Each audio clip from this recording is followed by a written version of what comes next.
Live. Oh, I see the yellow thing. That means we're live now. From now on, I shall be Kilroy. Hey, it's the Westman's Variety Show, and today's awesome sidekick, Agent 137, is in New York on the boat, Hi. experiencing boat life to the fullest. And our awesome special guest is, other special guest, Cliff the Head. So, Cliff, say what's up, man. What's up, yo? Yo, nice hat. What's going on? This guy,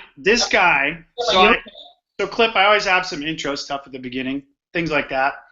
Real quick, to get that stuff out of the way, we are not sponsored by kombucha, but maybe one day.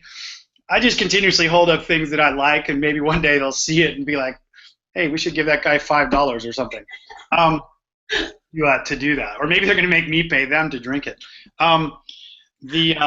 What else? We are sponsored by Juice Recordings, and Kelly Collins not here today, but Kelly's part of the Juice Squad. Today, what else? Coming up. Oh, my brain is a little bit rattled, fried, because worked on releases all day today, kind of the admin side of things with Colin, and then I have Burning Man stuff going on. And for people that don't know how that works, and Cliff will talk about it some, but to get the event part out of the way, so that is where I'll be. I didn't know if I was going to be there till like 3 days ago. But in any case, awesome people, some good friends there, great friends. My Camp Charlie with the big unicorn. If you have no idea what I'm talking about, go check that out.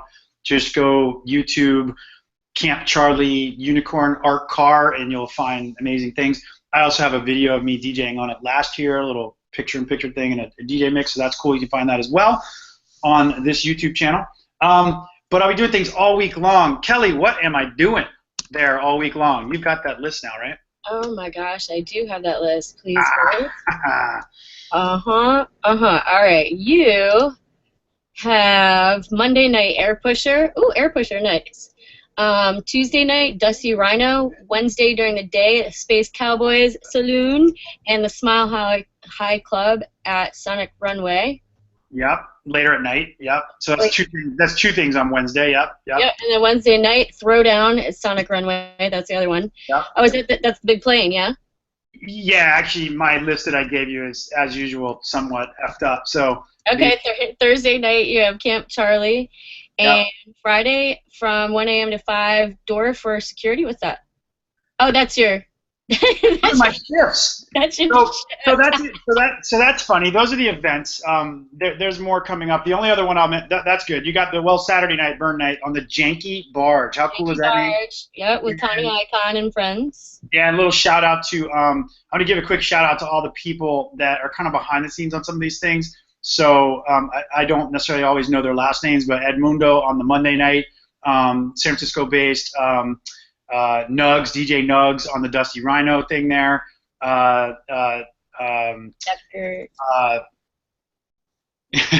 always forget his DJ name because it's like it's Keith Deckard. That's a mix of his real name and his DJ name, but his last name is something like that. But anyway, he's DJ Deckard. So he helped with all the Space Cowboys and Sonic Runway stuff on Wednesday, and then Travis Payne, as well as Diva Danielle and Mindy and the whole crew, Kat and all them from Camp Charlie. That's my camp, so that's why I know so many of those people and all that. And then again to Connie Icon for getting the Janky Barge thing together. I think it's going to be Connie, myself, and D. Klein just tag teaming for like 3 hours. That's going to be a lot of fun. Yeah. So it's going to be a lot of fun. So that's it for events. The other big thing I have coming up, which I can't announce the dates yet first, but it will be kicking off the Game On tour, which will be finally the tour related to the Tabletop Racing World Tour video game soundtrack that I did. Some of that material is already out, some of it is not released yet, and that'll all be rolling out throughout the end of the year and tour dates and that kind of stuff, so stay tuned for that, yo. Anyway, so hey, while we're on events, Cliff, you got anything coming up, man? No. DJ? No, just I just do my radio shows and really just do stuff. And, started to do real events thanks to your help this year, and kind of I'm new to the game. Nice, dude. Well, we're gonna dig into that some more, man. So just want to make sure, Kelly, how about you? Any events on the horizon? I do. I have a event tomorrow in Rochester, New York. It's called Lily Wednesdays. It is in a park, and there's all kinds of flow toys and glue toys, and I am going to play that for my birthday.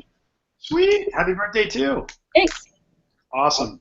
And also, too, I had a Ripecast that came out today. So speaking of Space Cowboys and Deckard, which I thought was Deckard, sorry. Maybe Deckard. Maybe Deckard. I don't know. Deckard's better. we'll call him all of it. But that just came out today, and that's on Space Cowboys. Yeah, I think his last name is pronounced Deckard, and then I think the guy off Star Trek is Deckard, and that's how it's very close but different. Yeah. What? It's not. All right, moving on.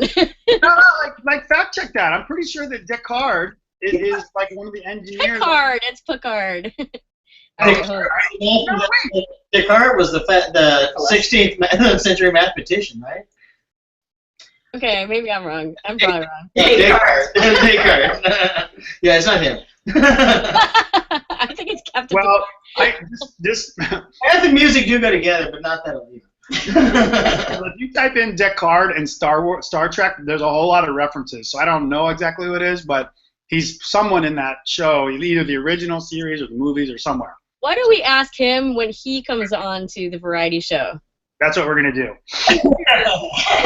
Guess. Words of wisdom. Hey, so Cliff, I got some questions for you. Now that our awesome sponsors, Juice Recordings, and some events for everybody are out of the way. Come out, see us, say hi. We'll throw yo-yos or frisbees or something at you, stickers, whatever. And then the game on tour stuff coming up soon to be announced. I'll get into announcing that after Burning Man. And then the Savvy can go out there and Google, and you'll find some stuff probably tomorrow. I think there's some soft launch stuff out there. That's going to be really cool. But, Cliff, so now on to more less sponsorship-oriented things and fun things. So, Cliff, you listen to some podcasts, right? Like, do you listen to some podcasts? For sure. Do you have a favorite? Like, do you listen enough to like know a favorite or have a favorite? There's a lot. The Armory podcast has always been a go-to. Yeah. Automatic Static. Just stuff that gives you a lot of new stuff that you know that will come out, or maybe you can get your hands on, but also stuff that you know you'll never get your hands on. Do you listen to Lady Wax? You listen to Lady Wax podcast? Absolutely, yeah. I started listening to Lady Wax. We started listening to Lady Wax in 2010. I can remember because I had a Martin Horger podcast that he had broadcast on Lady Wax, and it had his version, his re-rub of Block Rockin' Beats. That was one of the like heaviest breaks I'd ever heard. Oh yeah. And that was the first year I had been to Miami, and I remember the Booty Breaks album came out with like Tony Flynn, Decline and McKenzie, and everybody like I've always been a breakbeats fan.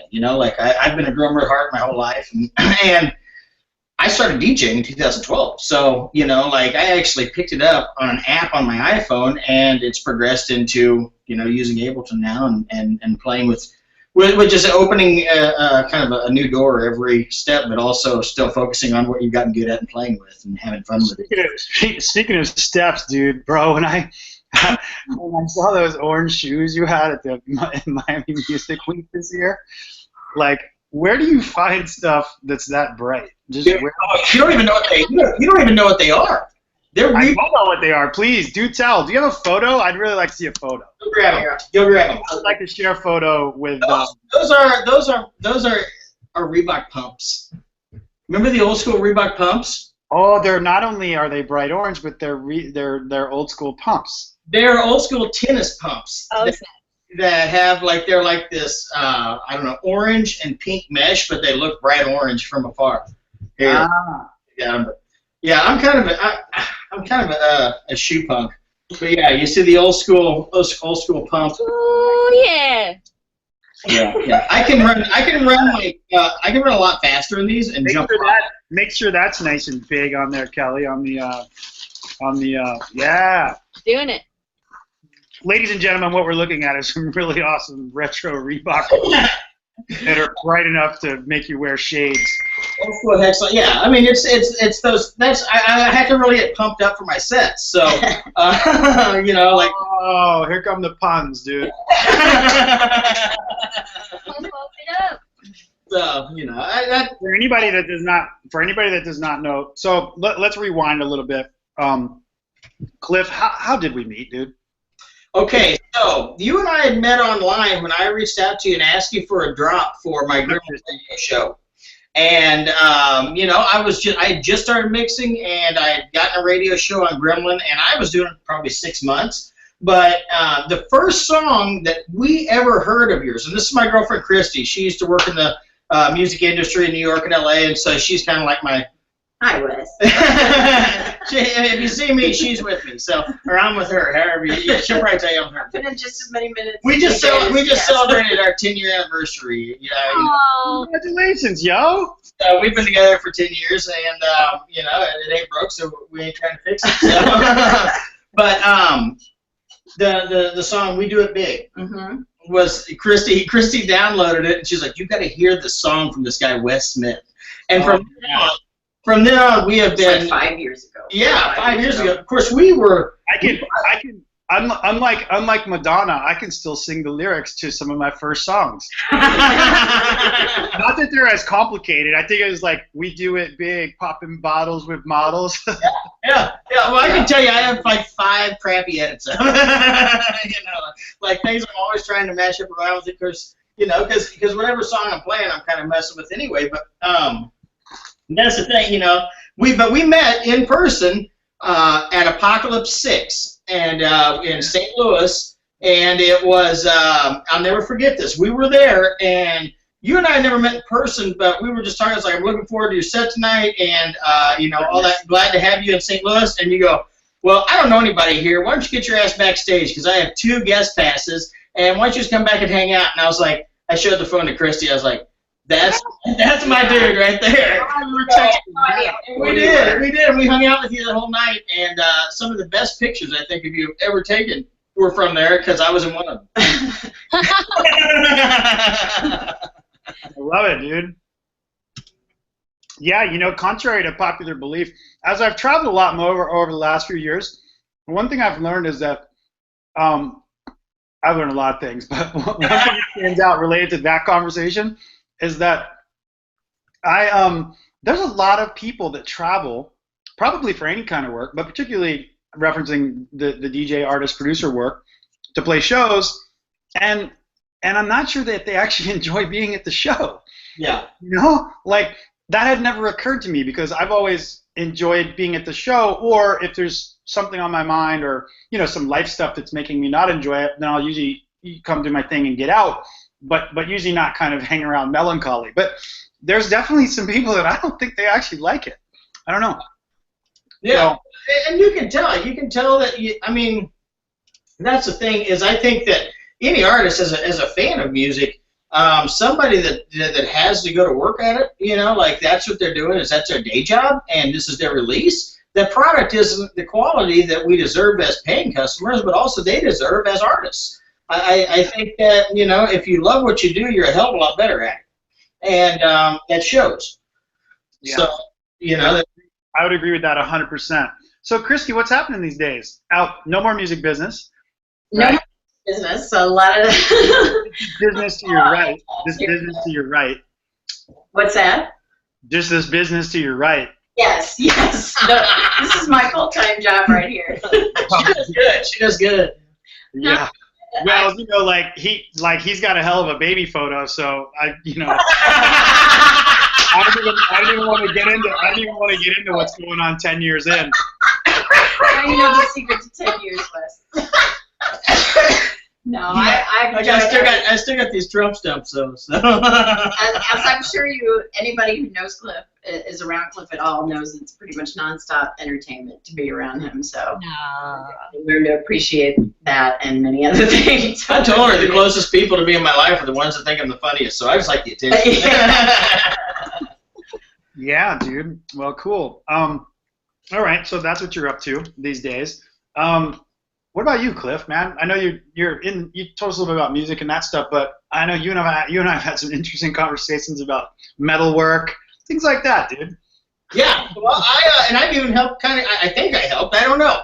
Kelly and I talked about this, but my day job, I'm a recruiter for a welding school. And I go into high schools every day, and I give presentations to high school seniors. Pretty much the first thing I say to them is, I don't want any of you guys to go to college. And they're like, what? And I'm like, I want you to go into your dream job and let the right school help you get there. And so I just try to inform and really motivate students to think outside the box. Don't go down the path like I did. Go to school for 6.5 years, change your major 9 times, have a degree, and say, what am I going to do with my life?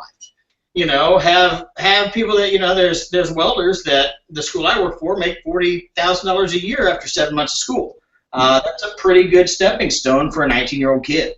So, you know, like, you don't always have to go to college to be successful, because there's a lot of demand for a lot of different things. These kids go anywhere from 40 to a starting salary to, in 5 years, making $80,000 a year in, you know, New Mexico, Texas, where if they're willing, you know, they're willing to travel.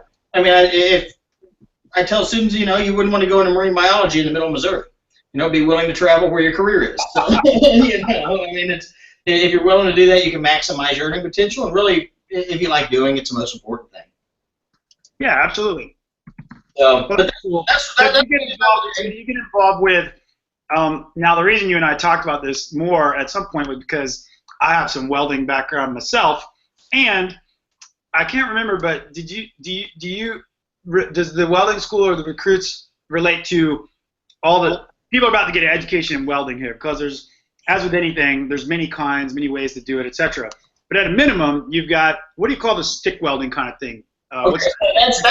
That's still stick welding. That's structural welding. So you're going to be using a lot of stick welding, you know, anywhere from pipe to petroleum, you know, gasoline, teardowns and setups for like oil rigs. But the biggest thing stick welding is used in is your construction. So your structural welding, anything from a skyscraper to prefabricated homes that people can put together themselves. Two steel plates, things like that. Yeah, essentially welding is sewing metal. So. Let's see, but from that stick welding, so all welding basically has an arc, right? It all has an arc in the process to make it happen, right? You're striking an arc to start welding. So that's where you strike your arc to start the spark. And there's anything from TIG welding, which is tungsten gas welding. That's where it looks like you're laying down beads of nickels or dimes, because it's rainbow, and the amount of gas you influence into the weld makes it change colors to like rainbow or blue or. Now that's TIG welding. That's what you use on aluminum or stainless steel. Okay. You have a lot of MIG welding, which is a different type of gas. It's argon gas, and so that's where it's a lot prettier, a lot cleaner. But it can be used on. It's the most widely form of welding used. Oh, okay. And now, I remember the term slag. Does that come with strictly stick welding because it's got an insulation, or what's that insulation around the rod that you use for the? Well, it depends on what rod it is. The rods come insulated already, and it depends on if you're stick welding. It has like a 3010 is like a certain diameter of rod of a certain type of metal, and so the different rods you buy are how they're kind of labeled. So as far as insulation on them, it just depends on what rod you're welding with. But there's different types, like flux core welding, where the wire is already built in to the handle. So when you strike the arc, you're actually welding, but the wire spits out of the handle. So you don't have to add a stick; it just comes out, but it looks real crappy. Oh, right. Okay. But I mean, it's just a way that you don't have to take all your sticks with you and all that, and have a lot more process. It's more of a streamlined process, but it shows. Does that make sense? Hey, Agent 137, I have a task. Okay. Google real quick. Google just Google stick welding, and then you go to images and for anybody that's never seen, and this may be more people than actually think, but it's kind of interesting. So as we're talking about, you know, fusing metal together, essentially, there's a really good picture of a dude in a helmet and this leather suit and leather gloves, and you know, this is a really like, especially in hot weather or even cold, like you're wearing a ton of gear, you know, to protect your body from all these sparks and all this stuff going. And, that's what slag is. Right. So the sparks or slag they're really like they're basically like little volcano, right? Like pouring all over the guy that's welding or the gal. And yep. Yeah, and you can get these things. I remember doing this before, and if you're not pro, like which I was not, then you can get this molten slag and sparks, particularly the slag, while it's still glowing volcanic hot, like fall down your sock or go through a shoe that's not meant for welding or things like that, and it is super painful. So hey, before you run out and try welding anything, it's not soldering. Do not confuse it with soldering, although the end result is kind of similar, but very different process. No arc involved with soldering. And don't go out and start welding with no helmet, like at Burning Man or something weird like that, because you can actually go blind or seriously damage your eyes, right, Cliff? Yeah, auto-darkening hoods. That's what you have to wear, because when you can't even see out of the hoods and tell the spark, you're looking at the arc. They're so dark, because if you were to look at it with your naked eye, it would immediately blind you. Same thing with if you can't weld with any sort of contact lenses without any hood, because you catch any slag in your eye, it'll fuse your retina.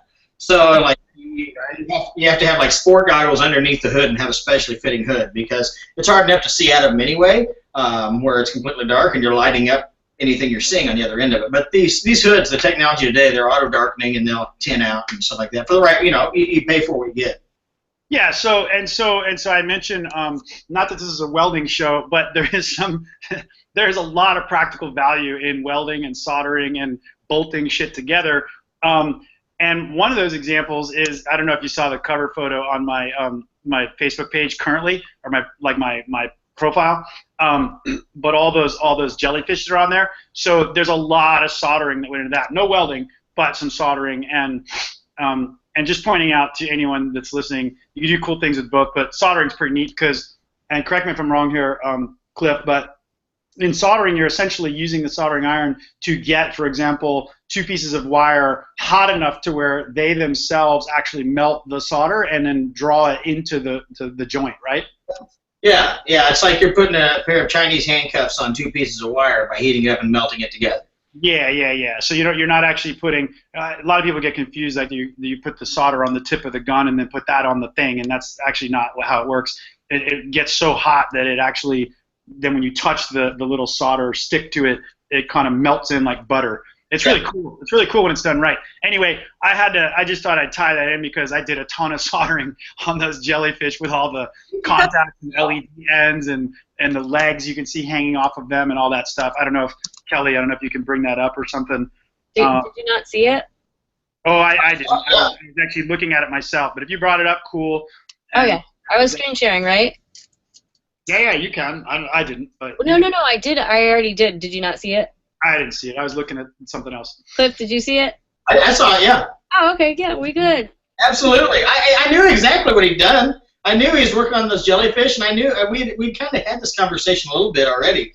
And and I knew that he was applying what we were talking about in his own world, and I was proud of him. I asked you, so I enjoyed the welding chat because, as with most everything on here, there's a way for it to be relevant to something that somebody on the episode is doing or has done. So yeah, I spent time welding, as we had talked when I was a kid. It was really cool to meet you, and because I don't know anybody that's involved in that anymore. At least meet you in that regard. Everything else about you, I was like, holy crap, why did I meet this guy? But for welding, I was like, that's really cool. And for Christy, I was like, that's really cool. And then I was, I thought, oh, I know what to do with these jellyfish, because you have an option with building like all this LED stuff. You have an option to use quick connects, they call them, right? So they have all kinds of little, crimp connectors and threaded connectors and things that are like probably for stable applications like wiring up, some lighting in a storefront or maybe a palm tree in your yard that's never going to move or whatever. But as you know, Cliff, when you start doing things that move around, shake around, all that kind of stuff, if you can get a good, solid, true connection that's not glued together, that's actually fused and bonded like that, like a soldering or welding, that is the way to go. So, yeah, especially if it's going to be on stage or there's going to be any movement to it. You're right. I mean, you want the strongest connection, just like any cord you're going to plug in. You want and like with these things, I had to close the lid, so they kind of to make them as light as possible and sort of have the bottom and the top, as you can see that picture. I had to close the lid and then kind of drop the headphones over a piece of all thread that runs through the center. So really, once you close that thing, you know, day of show or something. Like if something comes and stops working, there's no way to fix it. You know, day of show, you got to take it back home and do it. So yeah, you don't want something silly like a quick connect coming out. But well, be careful with it until you get it there. Exactly. Well, I took those things the first time out to Tennessee, and the reason I posted these today is because I actually got an art grant to build these, a Burning Man art grant to build these, and so I'm going to take them with me. And there's 2 of them. That thing on my Facebook thing has 2 pictures of each of them from different angles. But I have those, and then I have 2 others, so I have 4 total. The 2 of them don't light up, and then 2 of them do light up. So I'm going to take them and just display them around the camp. You know, nothing major this year, and you know, just kind of celebrate the kind of coolness of things like Burning Man, developing funds to do grants and small projects, huge projects. You know, it was really cool because I ended up taking these to a regional burn out in Tennessee, and the promoters, or they don't really call them promoters, but the regional burn organizers, they hung them from ropes, and like they strung one of them up like 40 feet up in a tree, dude. It was like that movie Predator, you know, where Predator's hanging out up in the trees and you have to look up and crank your neck to see it. Nice. Well, you know, and there's a lot of similarities between welding and soldering and mixing songs. I mean, you know you want to weld those beats together. You don't want them to be it's all smooth transitions, right, dude? Yeah, not for me, but yeah. So all right, back to the music. We had like speaking of I don't really apologize, but I apologize for anybody who tunes in thinking they're going to get the Agent 127 needle drop, and then we talk about welding for 15 minutes.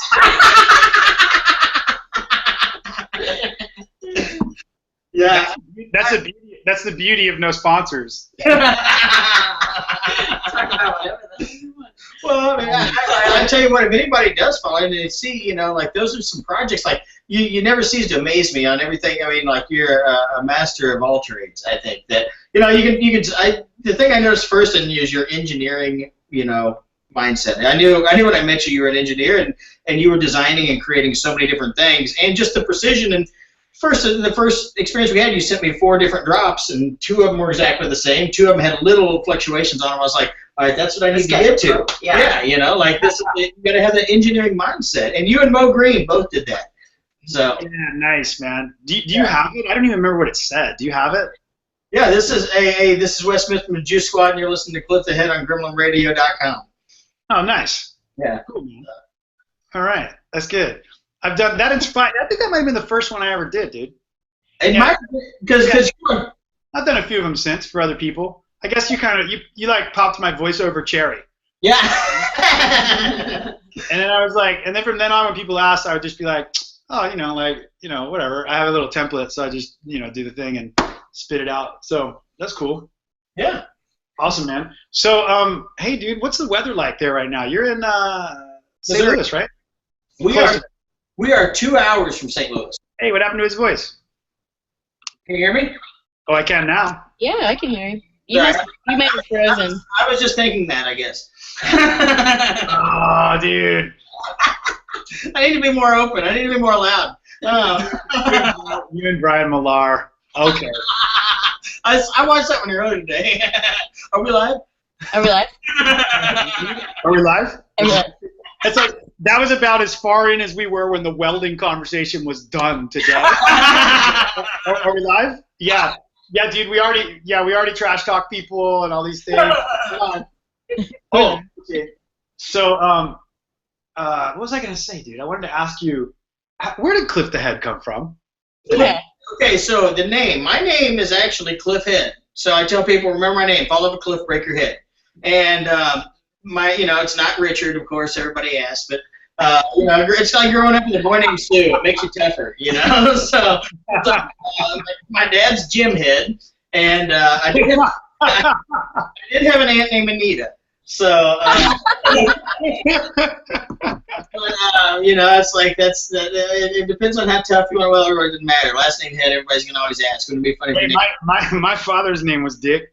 Yeah, yeah. Well, yeah. Wouldn't it be funny if your kid's dad names you Dick? No, it's fun. It's so crazy names, man. Like, let's think of some others because, like, when I was a kid, like, so my father's name was Richard, right? Like, that's common. And then Dick Smith. When you're growing up, you know, like doing stuff, whatever. So you're about 10 or 11 years old. It's just like Richard. And then, you know, you go places like whatever, things where your parents throw you in the other room with the other kids and, you know, you hang out while parents do adult things.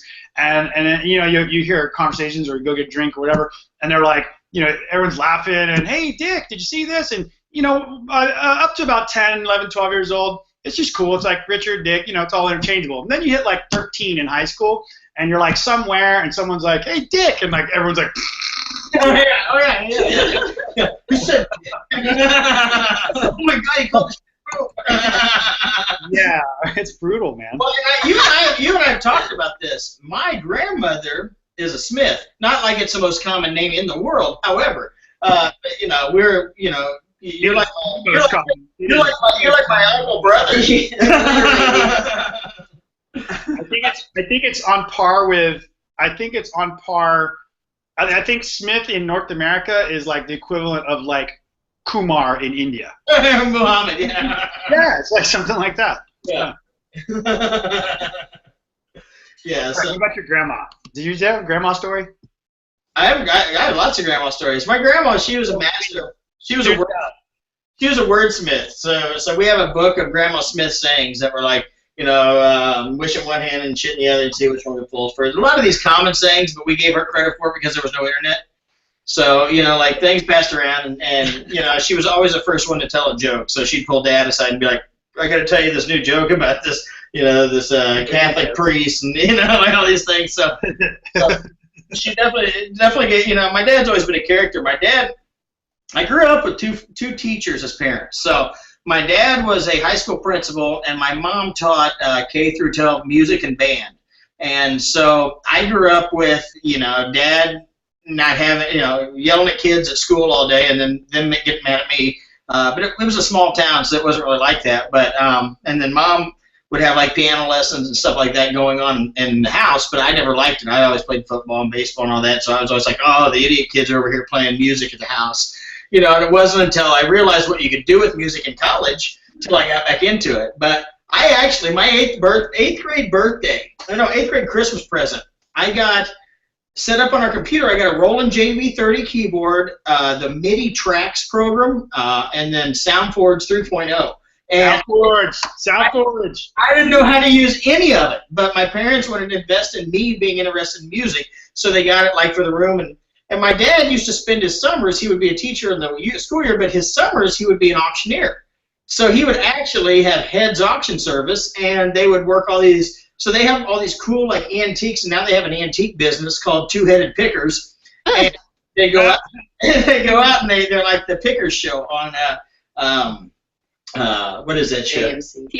Yeah, History Channel. So, you know, like Rick Harris. Yeah. He never knows what's going to come through those doors. Nice. So you said SoundForge and what else? Acid Pro 3.0. This is the music part of our program. We're going to try to give something useful to people now that they've suffered for 45 years. Yeah, you should have known better having me with. But yeah. It was all. There was this old MIDI program called Trax, T-R-A-X. I'm not familiar with that one. This would have been in 1992. Wow. So I still have the Roland JV30 keyboard where you could plug in, and it was the first MIDI interface ever. And we had we didn't have the 2GS. We had a gateway computer. And so, but this was like when Carmen Sandiego and Oregon Trail were still the big shit. So. It was before. Did you say Carmen Sandiego? Yeah, absolutely. So, did you ever have anything to do with San Diego, where I live, or is that just like her name? Well, no, her name was San Diego, but that is also a place. Yeah, I am definitely aware that it's a place. 2 words versus 1. Yeah. Let's look real quick on. She's an American. Well, Carmen Sandiego is an American media franchise. Love it. Of educational computer games and other media featuring a thieving villain of the same name created by some software company. I actually thought she was a real person. Weird. Well, it's just a geography game, really. Yeah. But it was awesome. Yeah, and then that's why it's called Where on Earth is Carmen Sandiego? And then they had the a cappella group that always sang the song on the game show. Remember they had the TV game? Yeah. Yeah. Yeah, it was like So it was gameplay. It's like a gameplay education type thing. Got it. Well, you know, my lack of knowledge of Carmen Sandiego clearly explains why I have the worst geography. Well, but it is misleading. I mean, that's her name. It's not, you know. Yeah, if I haven't traveled there, I basically don't know where it is. That's fair. So how was India? India was awesome, dude. It was, you know, I had been there before. The first time I was there for anything music was 2010 or 11, and so I had some buddies that were there that were. Well, and I still do. It's the same guy. He runs a lot of the Red Bull programs for India. So yeah, so he got me involved in the Red Bull 3-style competition. The first year it was out, so that was either 2010 or 11. And I came there and judged and DJ'd at one thing, but I was really just there to judge and kind of travel around a couple cities. And that was really cool. That was where I met Kubert. Of all places, dude, gotta fly all the way to India to meet Kubert. And that was a lot of fun. And then of course I came back, which is more what you're talking about this year. And that was great, man. Did 5 shows, and primarily in the south of India, those cities, Bangalore, Hyderabad, those places, Chennai, and yeah, it was really cool, man. It's you ever been there? No. It's wild, man. Yeah. You know, it's cool. Like every country, you know, it's got their own.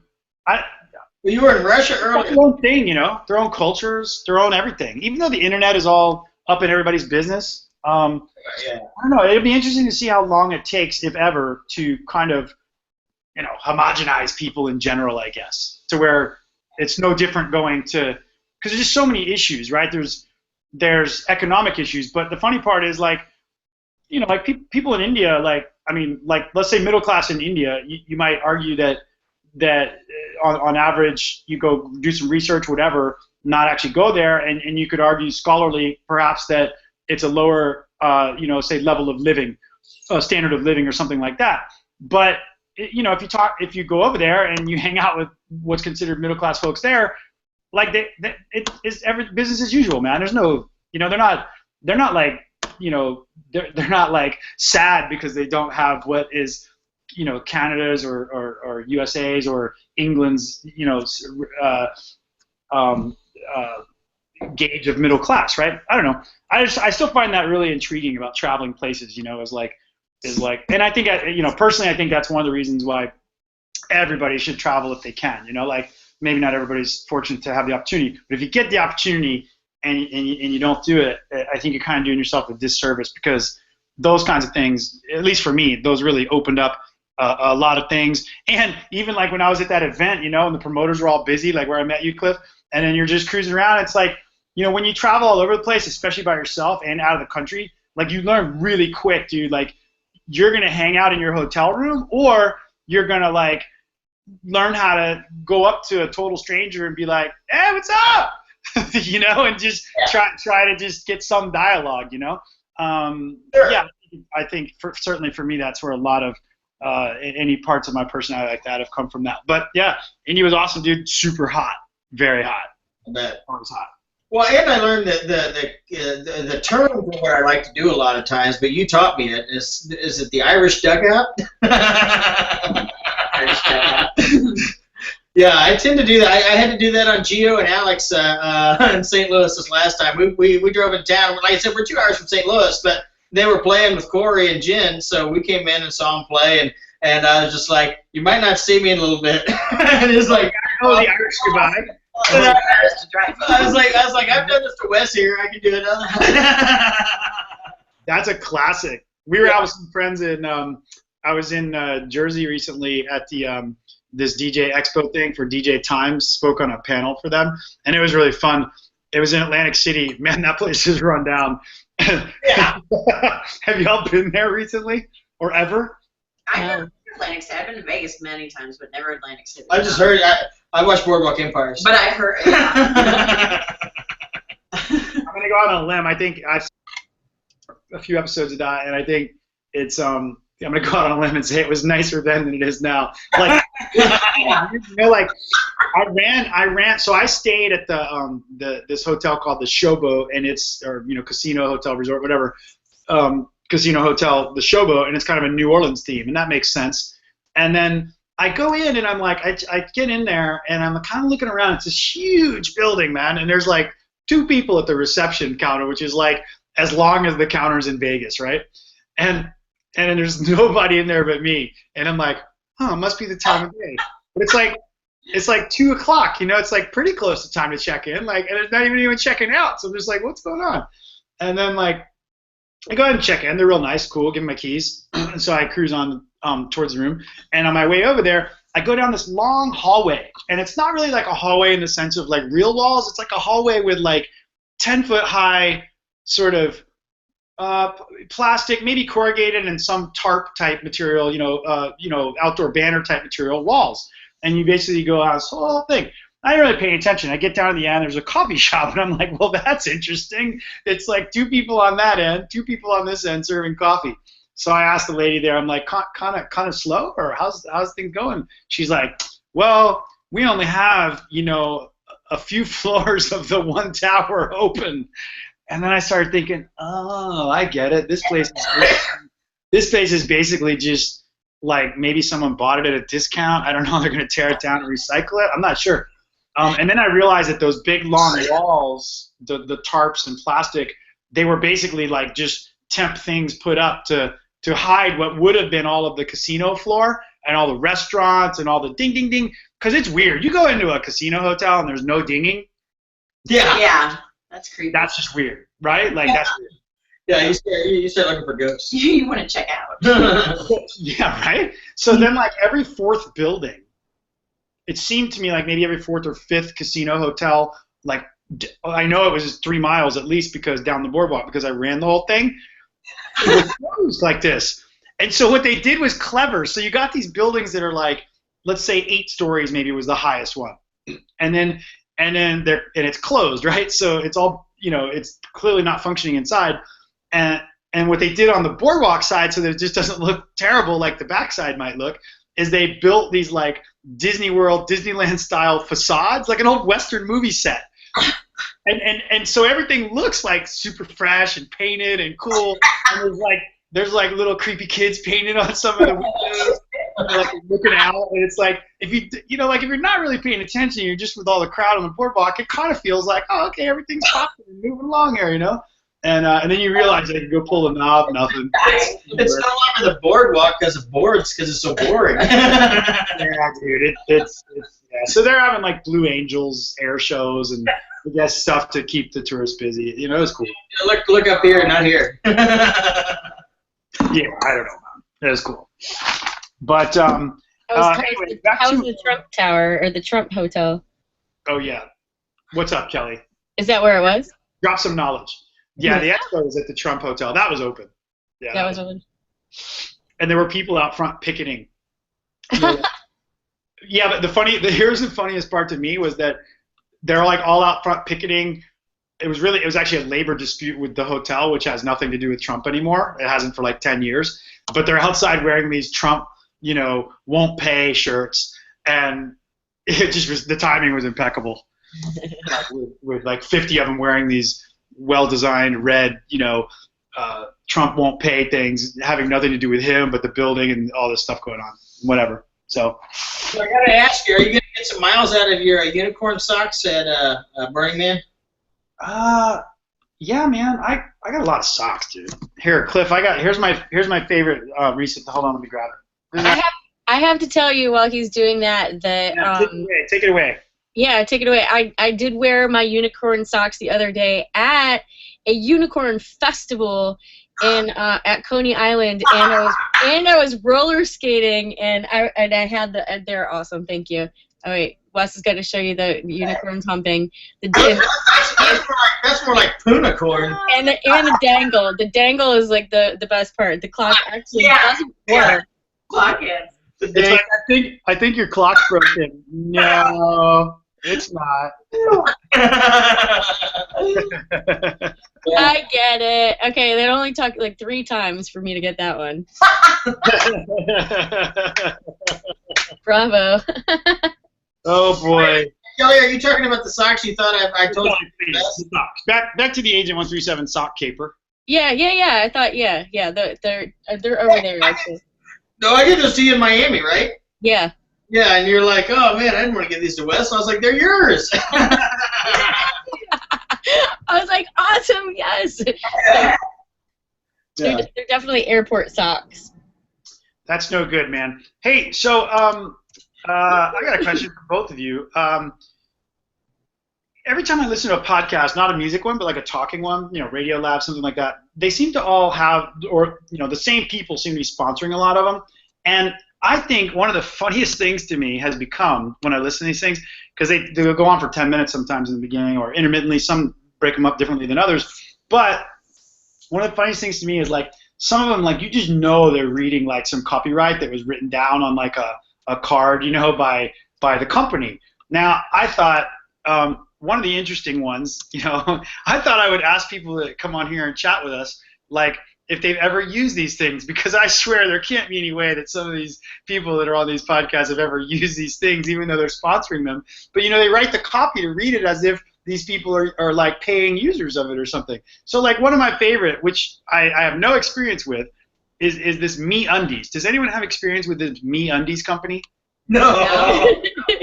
So I want you to tell me about Me Undies. Agent 137, please just type in Me Undies with no spaces, and then go to images. Is this gonna give me a virus? No. It's a legit company. All right, hold on. Me Undies. This is good stuff. I'm telling you. Go throw that bad boy on screen. Okay, I got it. Hold on. Let's see.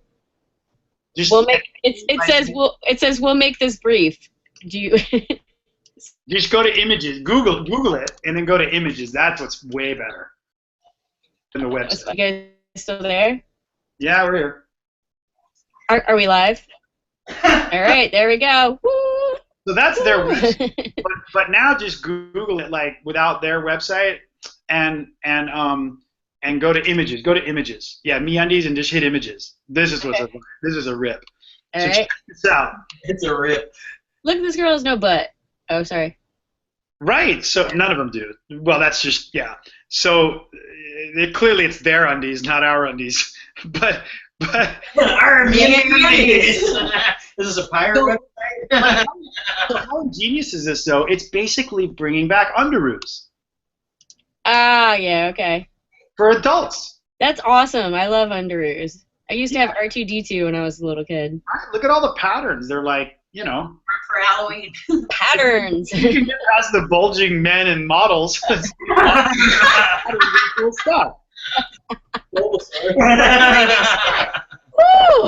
Am I red? Are we live? So yeah. Cliff, did you ever get solicited with those international mail catalogs when you were in college? International mail. Oh yeah. Yeah, dude. How funny were those, man? British Mail, International Mail. Is that company still in existence?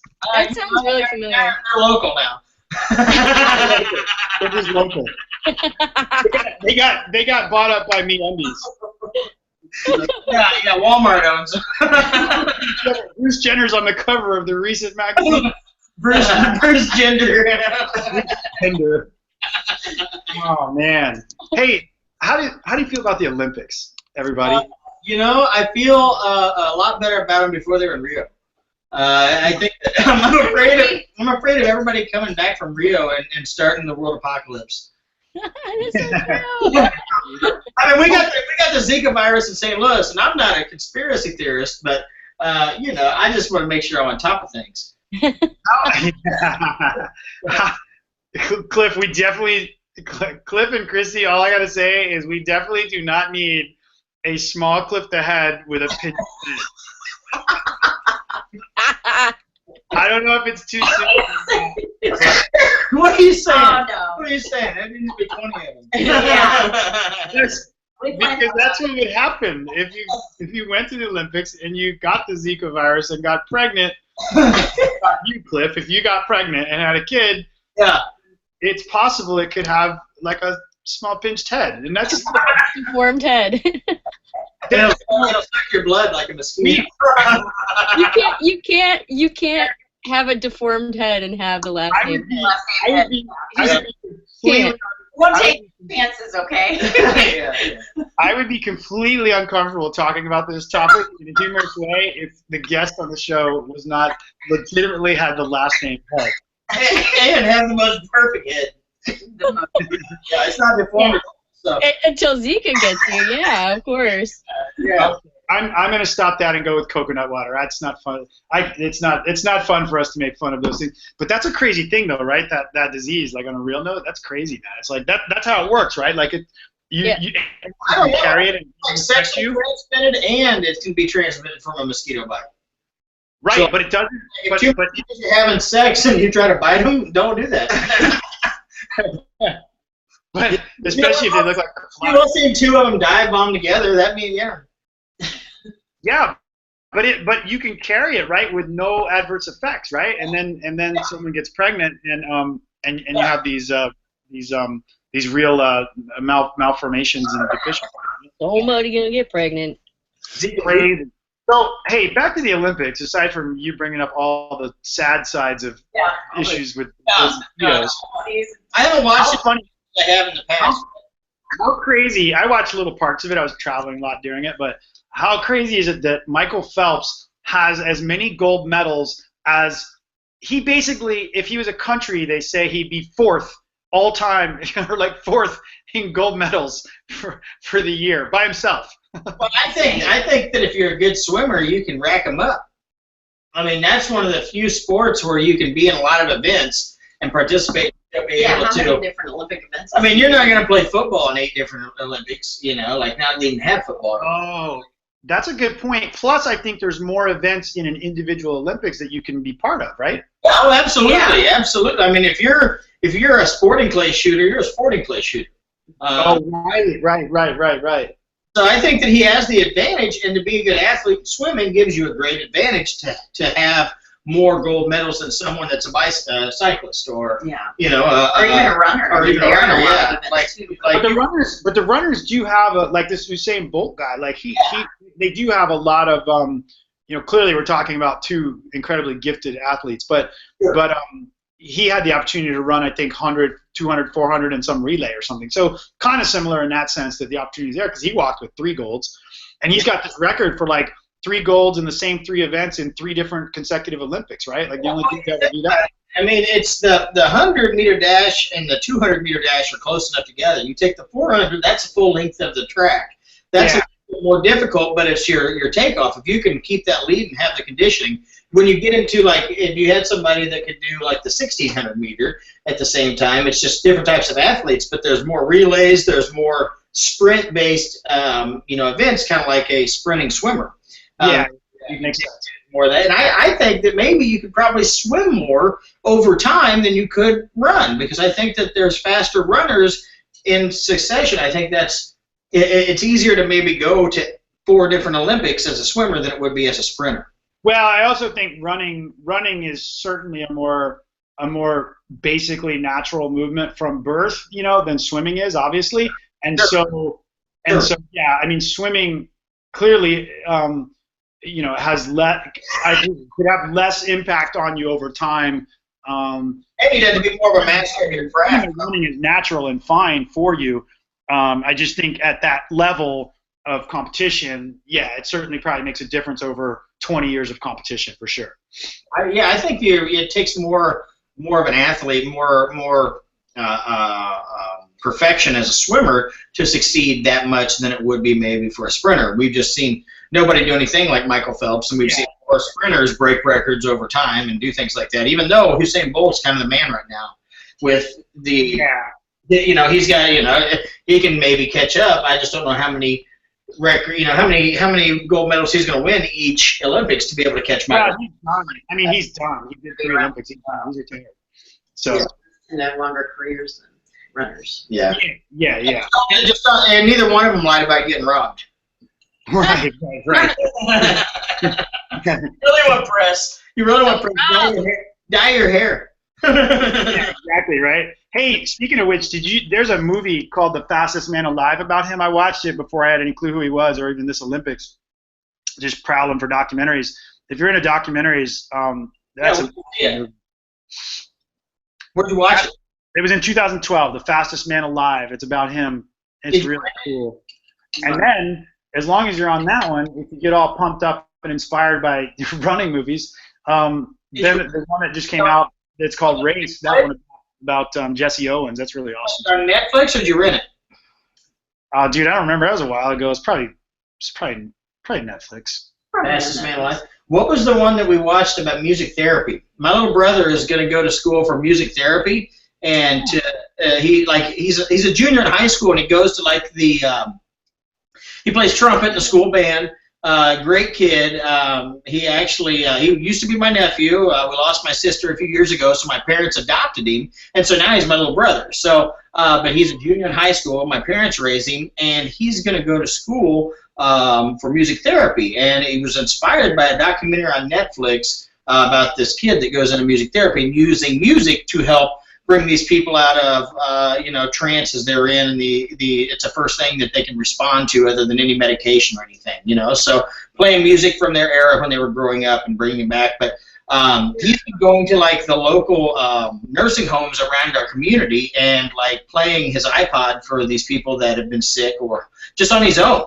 And so like, what a great kid, you know. I'm proud the hell of my little brother Max Head. There you go. Yeah,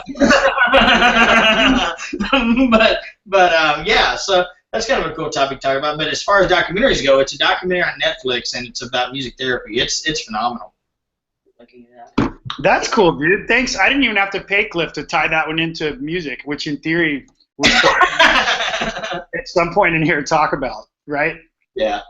Well, Cliff, how disappointing would it be if you tuned into this and thought it was like a mixed show? You'd have mixed emotions. It occurred, yeah. It occurred to me because, like, once this is done, you know, the one and only Agent 137 does some sleuthing, and she, you know, we don't do anything to the actual recording. You know, it's as is through all the formats, but we do take the audio, and she puts that on SoundCloud, and we take the audio and post it through the podcast on iTunes and Google Play or other formats. So like 3 or 4 or 5 places it ends up, you know, finding its way. And there are actually people that download off of SoundCloud and probably the podcast. We don't really monitor it that close, but off iTunes. But you know, there'll be 10 or something like through the SoundCloud thing, which is more than I would expect. And I often wonder though, like, because I don't really pay attention to who it is that downloads them, but I kind of wonder if like someone just like thinks they're mixes and like, you know, like, because there's no like trolling for end gate or anything, right? You just hit download, and so they're like getting these things and downloading them, and like one day they're all jammed up, going on their road trip, you know, from like Florida to Canada, you know, Vancouver. Oh shit! They pop these things in, and like, what the fuck is this? Learn about welding. Oh yeah. What's he talking about? TIG welding and soldering iron? I'll stab you in the face with a soldering iron.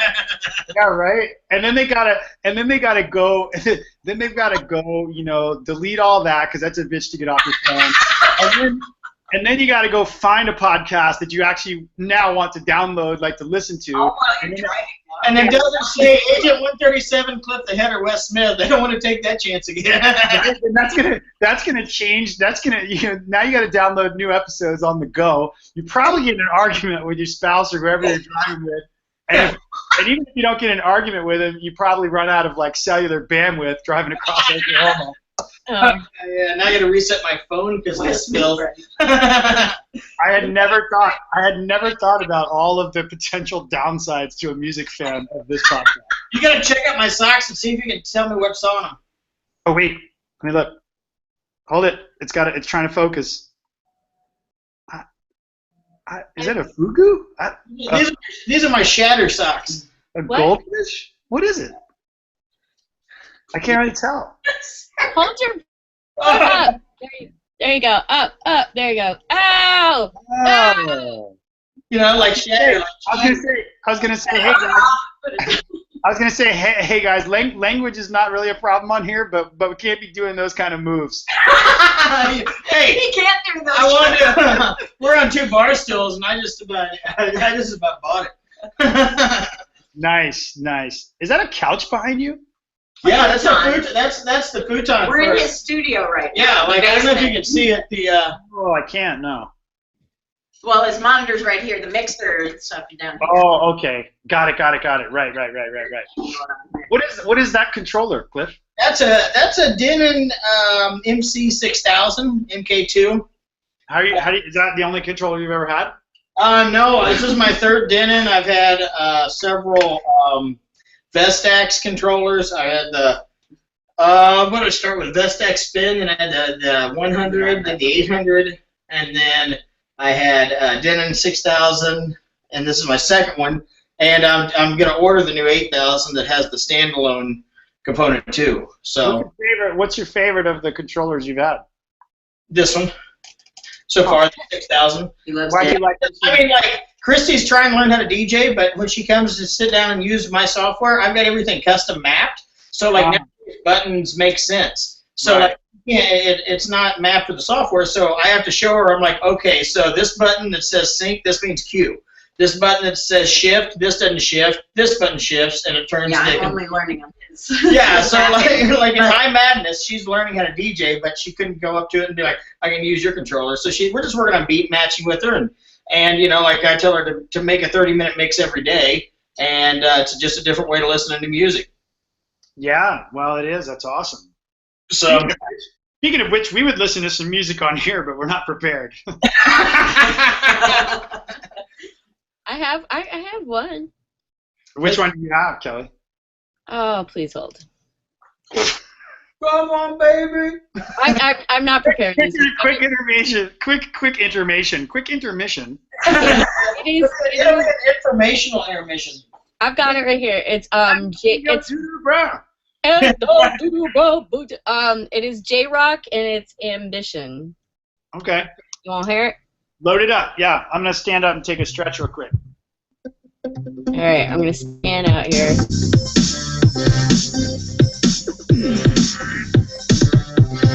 Me and Cliff were listening to this on the way in.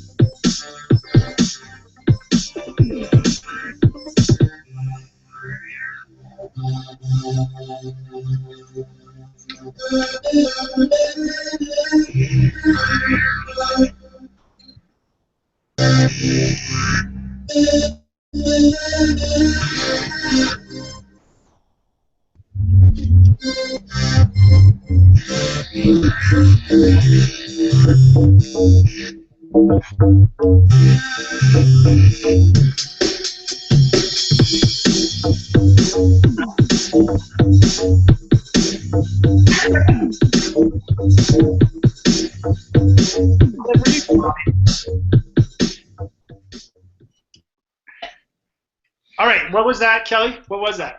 I like some of those beats. Was it all the same song? Yeah, it's all the same song. It's J-Rock. It's called Ambition, and I cannot remember the label that it was. I'm looking it up now, but I don't remember which label it was. I'm having a little bit of issues. Is that J-Rock from New Orleans? I believe so. Yeah. Yeah. We just saw J-Rock. R-O-K. Yeah. He and D Money, who's been releasing a lot of stuff on Side Dog's record, Dog Eat Dog. Yeah, we were in New Orleans a month ago for the Gremlin Fest, so we played there, and I did a set. I'd never gotten a standing ovation from a set before. Oh, really? Oh, nice. Yeah, so that was cool. definitely the highlight of It was Gigabeat that was out on. Yeah. Well, Gigabeat has done a lot of stuff, like my homie from New Orleans Fats. I don't know if you know him, Brandon Reyes, or not, but he just released something on Gigabeat too, and he was working with Gio and Alex. So yeah, we did that one last week. Nice. So now you can't have ice cream. Are you surfing the web? I was on our intermission. Yeah, that's true. Wes, I just typed out. I saw a thing with our guests for September 7th or 17th, and they were talking about ice cream, and I said you can have, or you'd like ice cream, but you can't have it. Oh, me? Yeah. Well, so this is one. You don't tolerate no lactose? You don't tolerate that. It's interesting, not totally. Like if it's it seems like the more processed it is, or more kind of like that kind of stuff, that makes it worse. And the more it's mixed with other things that are processed, like sugars and whatever, just all the shit they put in, like a super processed food. Because like regular milk, I drink that no problem, and then like as far as ice cream goes, I won't eat the dairy one because they're pretty much all made up of all kinds of things. Yeah. But the ones that are made with coconut milk are absolutely wicked, man. Those are awesome. Ooh, coconut milk is awesome. Yeah. Yeah, it was super for us. They were talking coconut water in Miami 2 years ago. So that's when we started drinking coconut water, and man, those espresso coconut waters, we were living off those things. Dude, those things are great. Oh, and we've been making Cuban sandwiches since we got back this year. So I've got my mom making Cuban bread with lard. Yeah. And we've been making Cuban sandwiches here at the house, trying to replicate them. There's no way. She makes us loaves, and we. Were you in the hotel room when Gio's mom came at Miami this year? And yeah, Gio's mom came one day, and then he and Alex had, I guess, a big like suite room there at the Congress, because they were there all week or whatever doing different parties. And yeah, his mom came one day. They had a kitchenette in there, and she brings like the George Foreman or equivalent like grill, 2 of them, dude, I think. And she brings out like all the fixings, and she's Cuban, so she brings out all the goods and starts doing the panini press on those things right in the room. We're all sitting around the hotel room floor like eating these things. That's awesome. Yeah, we missed you this year. When you flew in, we flew out. That's great, dude. Yeah, we flew out that morning, and you guys flew. You and Lady Wax flew in that afternoon. Yeah. Yeah, we had fun, but that whole thing is, meaning when I say thing, I mean that whole week or 2 weeks or whatever. It's really difficult to like. I mean, the weekend's always a weekend, fair enough, Friday, Saturday, but it's very difficult to like time that right anymore. Like you used to be able to. Oh, yeah. Even 5 years ago, it used to be pretty consistently like you could go, the Tuesday before the weekend, and you're gonna catch some pretty cool early stuff, smaller, and then it kind of built up towards the weekend. Ultra was there, and then it was like poof, everyone was gone. Yeah. Now it's weird with Ultra on 2 weekends. Like the people that aren't really there for Ultra aren't quite sure. Like, do we go before? Do we go after? Do we do the parties before? And they're part of, the Ultra crowd is there or whatever, or just the international music crowd, or do we do it, here and then it's kind of local crowd? Like, it's just very confusing, I think. Yeah, it was this year. Like we were only able to be there for the first part of the week, and yeah. So, and thanks to you, I was able to play the show at Gio's. This one right here, I don't know if you can see it in the background there. The Drop Zone, and then I also played the Doggy Dog Party, and then this. Got both. Those, okay, the camera was low. Yeah, I can see them both back there now. Yeah. Bring it up, dude. Bring it in. Oh, that's great. Yeah, man. That was Drop Zone. That was Doggy Dog. Yeah, that was this year in Miami. And then the other one here was the festival that we threw. I saw you play at Drop Zone. Oh, yeah. No. Yeah, I remember seeing this one, and I couldn't think of a better name for a festival for you than Germination. Yeah, my homie John Borland, he owns a a glass shop here in town called Grassroots, and so he wanted to throw this festival. So we did it out on an elderberry farm, right out in the middle of central Missouri, and yeah, I mean, just brought in some insane people. Like people camped out. Yeah, they had all-day camping, and I have a Kawasaki Mule, one of those four-wheelers, so we got to drive that all. That would be good at Burning Man. But yeah, it's got the, we drove it all over the campgrounds, and the week before I was out there picking morel mushrooms, the wild morel mushrooms. I don't know if you've ever had those or not. Which, what? Morel mushrooms, wild morel mushrooms. Psychedelic? Are these psychedelic? No, not at all. They're rare delicacy. You can't plant them, so you can't go to a store and buy grown morel mushrooms. They're only wild. Like a truffle, maybe. Yeah. Like there's only certain times a year they pop up. So like anywhere from April 1st, really April 15th, tax day, until May 9th, my birthday, I'm out every weekend trying to pick, because you can sell them for about $50 a gallon, and we eat them. We don't sell them, but there's people like on Craigslist that during this mushroom season, they'll sell them for $50 a gallon. Hey, speaking of these kinds of things, kind of to the left and right, but is marijuana legal in Missouri? No, it isn't. It's on the ballot for medical in November, but yeah, it's still a bad word here. What about dabs? It's getting closer, but I mean, it's pretty widely used here, so maybe not a bad word. Yeah. It's not legal here, so. Yeah, same here. I mean, it's you've got to be. Yeah, I think you got to be really pushing a lot of other stuff maybe to get on the radar for them, but there's still people. You gotta have like a dump truck full of cannabis. yeah. I mean, but there's still people that work for the DEA that are enforcing those laws, so there's still going to be people getting arrested for it. Yeah. What's the penalty on that? Like, what do you know anything about what the penalties are on an arrest for? If you're under 21, it is like a minor possession, so they write you a ticket. That's for a certain amount, I assume, right? Like under an ounce or under an ounce. So I mean, you can have, what is that? 32 grams? Is that an ounce? Yeah, 32 grams. So that's like a bag. I mean, so yeah, it's a pretty good bit of a vegetable, basically. That's not a gallon of mushrooms. Yeah. Yeah. So I mean, like it's one of those things where you have to be kind of an idiot with the laws to get arrested for anything more. I mean, just unless you're trafficking it, which yeah. Yeah, there's people that are, but there's people that are investing in the risk. One thing I haven't understood is how. So, like in California, for example, and I know nothing about this firsthand. It's just people I've met traveling.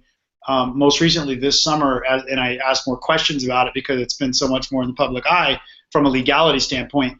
But how do these guys grow? I guess they're growing it for quote unquote their medicinal purpose farms, and then clearly somehow, some portion of that makes it into the black market, right?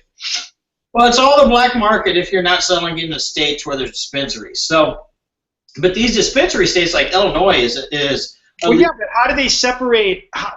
Okay, so it's marijuana. It's medically it is here, right? So that's legal here.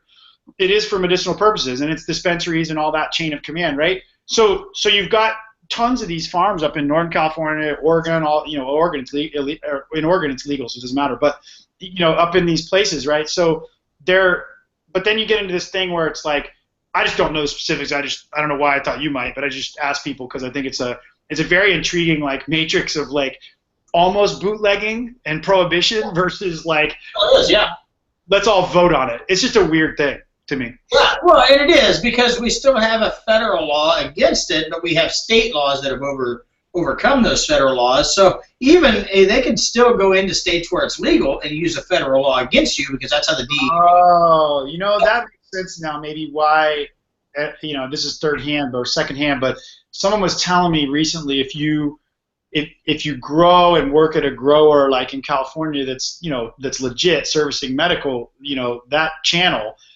But then, and you're all licensed and above board. But if you drive that stuff across California into Nevada where it's not legal, then it can become a felony, I guess, because you've crossed two state lines. I mean, I don't know. This is just what they were telling me. But it makes sense that would be a problem. Like, it's a lot harder to fly out of Colorado than it is to fly into Colorado with. So I've got a buddy in there. Well, that's a good point.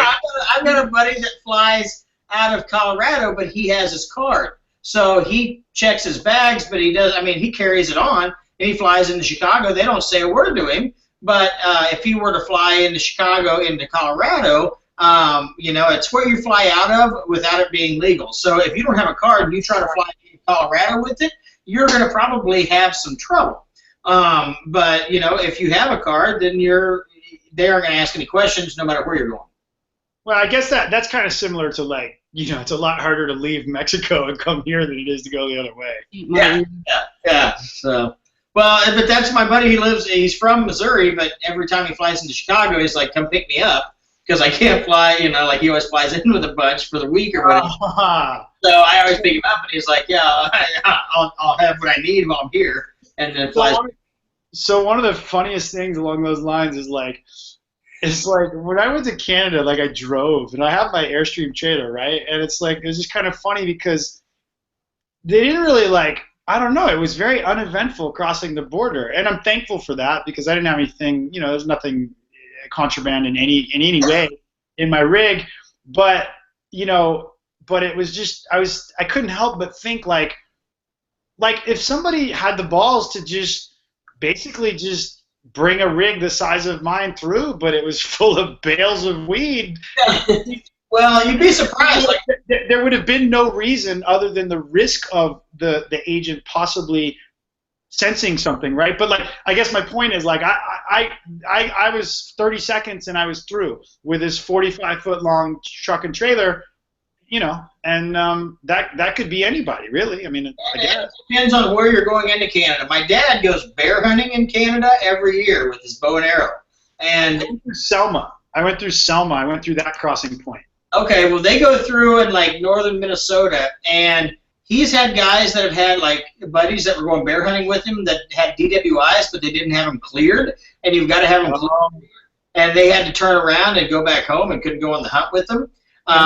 They've tried to bring, Dad found a moose horn or an antler one time, and he tried to bring it back across, and they caught that. You can't bring any handguns into Canada, so I know he bear hunts with his bow and arrow, but he takes this carbine rifle in case they come up the tree after him, I guess. I don't know. Whenever he went on his first hunt, they said, yeah, if the bear comes up the tree after you, throw a handful of shit at him. And he goes, where am I going to find that? He goes, oh, it'll be there. Well, I mean, I guess it's funny. It's almost like this karma thing, right? It's almost like they sense that you have no interest in doing this, and then probably some other poor guy that is identical in criminal, no criminal record, XYZ, passport's clean, all that jazz, and they just somehow that guy's numbers up, and they they just know, I guess, somehow. Well, I think a lot of it is they're if you're coming across the border to hunt, they're going to look for specific things that they try to keep you out of that's important to them. So no handguns in Canada, things like that, anything that deals with my buddy killed a gray wolf, and he had to have it shipped back to him. Taxidermists had to do it there and ship it back to him. And he had to pay a fine to the government to be able to do that, to export that out of the country. So they're more focused, I think, on natural resources or wildlife, preservation than maybe they are about that kind of stuff, because it's legal a lot of places there too. Right. Yeah. All right. Yeah, that makes sense. Hey, I got a funny thing. This is interesting. Hold tight, everybody. It's gonna be worth it. As soon as I figure out. Wrong one. Here we go. Kelly, I'm going to send this one to you. Okay. Agent 137, alert. On alert. On alert. Alert. It's coming to your iMessage thing. You're going to laugh. And then share your screen, or enlarge this one and show this to Cliff. All right, hold on. This is proof that we're gaining maximum traction with the Variety ShYo. I'm not kidding, man. I'm not kidding. You'll see. Hold on a second. All right, share. All right, hold on. I got this. That is what weird. Terrific. It says it's me, but it's not. It's Agent 137. Oh, it says it's you? Can you not see it? I'm saying to Cliff, like the name on your Google thumbnail says it's me because you're logged in as me. Can you see it? Not yet. Oh, you don't see it? Oh. We see blank screen. We see black. How about now? I see a cool effect. No jokes, Cliff. Yeah, it's How's cool. that? Can you see it? Nope. What? No. All right. It says you're screen sharing and presenting to everyone. But did you open the image? Yeah. Really big or It's something? open. I can't get the Yeah, image. it's right here. Open big. Well, see if you can get that. You saw it, right? You can share your screen, you know. I can't get the image to. I couldn't get the image. I couldn't pay attention to get the image to be big, so I was just tossing it to you to see if you wanted to try to get it in. You know, All right, like well, in on it and show try it. one more time. Try to figure it out. It says your screen. All right, can you see it now? Yeah. Do it again. It's funny. Yeah, there we go. Hey, that's from Charlotte, isn't it? J.B. Thomas? That's from J.B. Thomas. Yeah. That's awesome. That's awesome. Did he really? Oh, that was nice. There we go. Well, DJ Charlotte, he's given me some actually, thanks to J.B. Thomas, I've done a lot of these monkey tennis group mixes. Oh yeah. He like edits he's doing or giving them to you or what? No, because he was Yeah. Sorry. I didn't hear what you said. the monkey tennis group. He's one of the head apes. So. Yeah. What is that whole thing doing these days? Like what is it? They're open for business. It's just it's a style of mixing. So what it is you get 4 guys together, and you've done them where you send a component of a mix, and then you just you pair up with different people, and it's a version so you can go to different themes. So I think the first one we did was a booty bass one. So we pulled booty bass tracks and each did a 30-minute mix or 20 minutes, and 5 of us did them. So it's been real cool for me because I've gotten to do like as a DJ, not necessarily a producer. It's allowed me to work with people that kind of have been producing or that I've really been a fan of in the breaks community. So let's see, like Bradley Drop and Peter Lantern from Proxy and Lantern. Like some of those guys that they just blew me away with their mixes, but to be able to add to it and jump in with them to have that be a component of it is really unique experience from a new guy like this, a beginner. So it allows us to like there's a couple of guys like Go Size and Daca Breaks from Spain. Was the latest one I did, and with Von Royale out of Pittsburgh, or Philly. He's from Philadelphia, yeah. And so it's just cool to be able to have some similar interests, and they're usually breaks based, but there's some specific ones that go glitch hop, things like that too. Yeah. Hey, well, since you mentioned the word breaks, I love this topic. Let's Kelly, do you have the link to that incredibly insightful article that was published this week in Mixmag? What was that, Mixmag? All right. Did Is it called Breaks Are Not Dead from Mixmag? Hey there. Yeah, I don't know what the title was. Cliff, did you see it? You know what we're talking about? No. Yeah. It's called These Are the Breaks. It's Mixmag. So I look it up. The tagline says, for a few years now, the break genre has been left out in the cold. Is it time to reclaim the beats? what's the title of your article? These are the breaks. So, Cliff, long story short, so Kelly has a knack for timing on things with me, and so that's what happens when you've known each other for a while, I guess. And you're in 2 different time zones. It works great because I'm up super early and she's up pretty early, all things considered. But I'm really fucking early. So I'm like online and she sends me this thing and she's like waiting for the breakbeat universe to explode. So and you know what we're talking about, right? So I'm like, oh boy, what's this going to be? So I go look at the link and it's this article that you're probably reading now if you've been able to find it. I can't find the direct article. If you have the link, Kelly, I'd be going to share it to me or both of us. I don't know why I can't find it. But yeah, so she says that and then I go look at it and sure enough, like within 2 days, like feeds or social feeds, or at least within the circles of folks that are pretty diehard, hashtag breaks for life. It's pretty much everywhere. It's pretty much everywhere. Did you find it yet, Cliff? No, as a DJ Meg, or you got it? Here, I got it.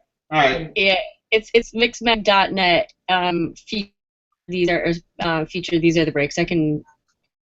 So I wanted you to actually see it, Cliff, because I'm gonna give. We'll talk about it a little bit. Much onomatopoeia. Yeah, well, Kelly and I rarely. Well, I should have given you the. Yeah, you should have given you the pre-reading. Sorry. Yeah, but this will be fun to just pick apart while we're here. Sending it to you on Facebook.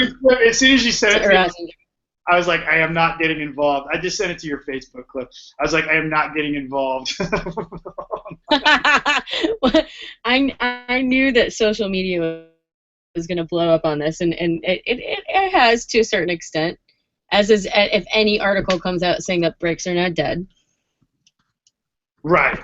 So, Cliff, have you ever read one of these articles, or like right off the bat, like it's kind of interesting, right? Like the titles, these are the breaks, fair enough, easy, and then, but it's like it's so funny because like the word, like you could go off that title in any number of ways. Like for example, you could have happy thoughts of a Curtis Blow song. Yeah. Right. These are the breaks. Yeah. And so for a brief second, you're going, these are the breaks, and you're like, oh, okay, cool, I've heard that sample, or I actually know who Curtis Blow is, or whatever, age bracket you're from, you probably heard that before, and like, oh yeah, I dig it, or maybe it's the new, the Get Down, the new Netflix series, that's kind of doing a lot of proper sort of dramatization of that era and all this stuff, right? And so super cool. And then you start reading, and it's like, it can't be 3 sentences before it's like, what used to be cool and is struggling to be a revival, and it fell apart when everyone started hating each other and ran out of ideas. It's just like it's so crazy, man.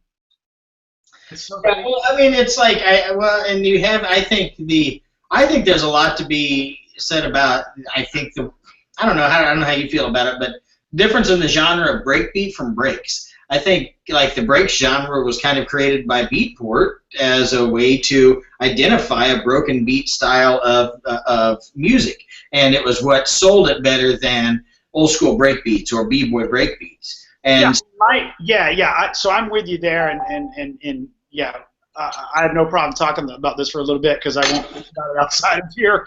It's like it's just one of those things where it'll suck up your time because I am passionate about. I'm not a breaks only guy, but in the sense of the beatport genre, like you said, done some glitch hop, got some crossover stuff out there, but I do love breaks. So what's funny for me is like I love them. It's not all I love, but it's funny when you see one of these articles because since I'm not 100% all the time just thinking about breaks as in the beatport genre breaks, I'm also reading and listening to a lot of other stuff and have peers and friends that do as well, and it's I never hear them talk about like this crazy way about any other genre except this one. Yeah. Oh yeah. Well, and everything else is like growing and flourishing, and breaks are always dying. Yeah. It's always. It's they're always dying or just about to come back. Will they make it? It's like right. It's the stepchild that never gets enough love. It's like the Jamaican bobsled team tying it into our Olympics. Yeah, more Usain Bolt, less bobsled. Yeah. So to me, this is the way I've always looked at breakbeat. So like to me, I always kind of just felt like the original sort of, and I'll probably get a few factoids wrong here, but the original classic breakbeat was, this section in a song where it if there was singing in the song or things like that, there was this section where it didn't have that. And even before that, before there maybe were recorded songs, there were people taking those sections out of like reggae or other things where it was purely instrumental, and these DJs were talented, and they were taking these 8-bar, 16-bar sections, whatever, and mixing them back and forth on 2 turntables or even tape. I wasn't around them, but just from things I've seen or read, and then there was an MC or a rapper and maybe a vocalist. I don't know what the chronological order was, that did live stuff over that, and that was essentially like the jam, right? And if you go watch Get Down, it's very much like what's going on in there with Grandmaster Flash and other people. And so to me, that's what it always was it was more like a breakbeat was an instrumentation arrangement to me, right? That was not that preceded sort of four on the floor in terms of popular music, but also was more of a section of a song that could be in any song, regardless. And when I started hearing house music and stuff, to me, they almost all had these breakbeat sections in them, whether it was percussion going over the main, four-on-the-floor kick, or it was an actual breakdown where the kick was gone, and you just had this little section that was this space that gave the relief and then build-up kind of thing, and they were much shorter build-ups at the time. But anyway, that's what it always was to me. So I think you're right in terms of breaks as a genre. I think that's what's struggled greatly, and so. If you're also into things like Curtis Blow and all that, in terms of these are the breaks, which clearly precedes Beatport in totality, then it gets very confusing, because when you hear it in reference to Beatport breaks, it's always pretty much a negative connotation. Oh yeah. Well, and it's something that is not as popular for people to talk about. Nobody's saying I'm going to go listen to the breakbeat sounds of Skrillex. Like it's the, it's not the. But they are, right. Like you go to other. Yeah, I say that, absolutely, but that's exactly what it is. Like trap music comes from a trap set. That's a drum set, and where you kick into something different than just keeping the beat, you're throwing in a breakdown on a drum set. That's the breakbeat where you. To me, breakbeats are that backbeat, where you have four on the floor, and then you introduce that drum set style beat, and whether it's over the midpoint of the song or something, it's a change in the, I guess, syncopation of maybe the beat layout, so that it creates that drum set style or trap set style of a beat. And whether it's called trap, well, we know why it's called trap now, because of all the other connotations that go with it. It has nothing to do with a trap drum set, but right. it features a lot of snares, it features a lot of heavy bass. Yeah, I agree with you, and I think it's like, well, go ahead. Sorry, we had a little delay. Go ahead. No, it's just that, I think that nobody's going to say I'm going to listen to even what was Skrillex and Boys Noise moniker? Dogblood. They were breakbeat, and but nobody was saying I'm going to go listen to breakbeats, or breaks by Dogblood. They're going to go listen to Skrillex and Boys Noise new collab, Dogblood. And they wouldn't even recognize that was breaks beats because it wasn't as popular. Yeah. So this article, third paragraph in this article, does have, and I'm trying to give some props here to Mixmag, for the parts that I think are positive, not just positive, but factual and educational, whether positive or negative. Facts are the facts, but I'm just not into negative drama. But if the facts suck, then that's okay. I mean, I'm cool with that. I like to learn that too. But like the third paragraph, to understand breaks as a genre, we need to go back. Like that's where I really actually enjoyed this article, because, there's nothing in there that's really, saying it's not cool or it is cool or anything else. It's just really just describing, at least from the UK's perspective, from the 90s on, where breaks in the context of that genre and in the context of, collectively EDM or electronic music, kind of that history. It's clearly UK based, because there's no recognition. I mean, if you're going to go back to the 90s, and you don't talk about, with all due respect, it's a UK publication. So my point is that's clear, because if you talk about the 90s and breaks and breakbeat in electronic music, and you don't talk about Cirrus or the Crystal Method or those guys, those are all US acts, right? So they were all back in that time frame as well when they started with clear breakbeat. So. But it's cool. It's a nice history piece there. I mean, it'd be cool, whatever, some U.S. magazine, if they want to write one, maybe they could write my tip, because I've talked about this with a few people, and just outside of my direct circles, my tip for these folks writing is, like, maybe leave the negative baggage and drama out of it, because if you really do love it and that's like all you're into, it's not helping anyone in terms of new generations want to get into it, to put it down before you big it up, Yeah, it's just like, let me look how good I can talk up my favorite genre only after I put it down. Yeah, it's kind of weird. So, like, take this into fashion, for example, and this is like almost a head check hey, how do you like that pun? With Cliff the Head, this is, dude, maybe we'll just, maybe we'll have some kind of periodic recurring section in the variety show that'll be called the Head Check. That's what's up. Check your head. Yeah, I love it when great things come together like that. But so as an example, I mean, they definitely go in, and now coming to the future, they mention all kinds of U.S. things. So it is a little bizarre to me that they mention, in the history, they mention nothing from any, like it's very UK-centric, fine, fair enough, and all good things, too. It's not like they don't deserve it. But then when they get into the future part, it's full of U.S.-based folks that are skirting around the edges. I don't know, that's a weird transition to me in terms of the research of the article. But in any case, my point was just to share this article, and if anyone's listening, I'm sure that they're into breaks at all, in the sense of, Cliff the Head's Beatport breaks genre classification, that will be interesting. I think it'll probably go away, as my guess, as a genre, because to me, a breakbeat, regardless of the tempo, is really just a structural piece of any song.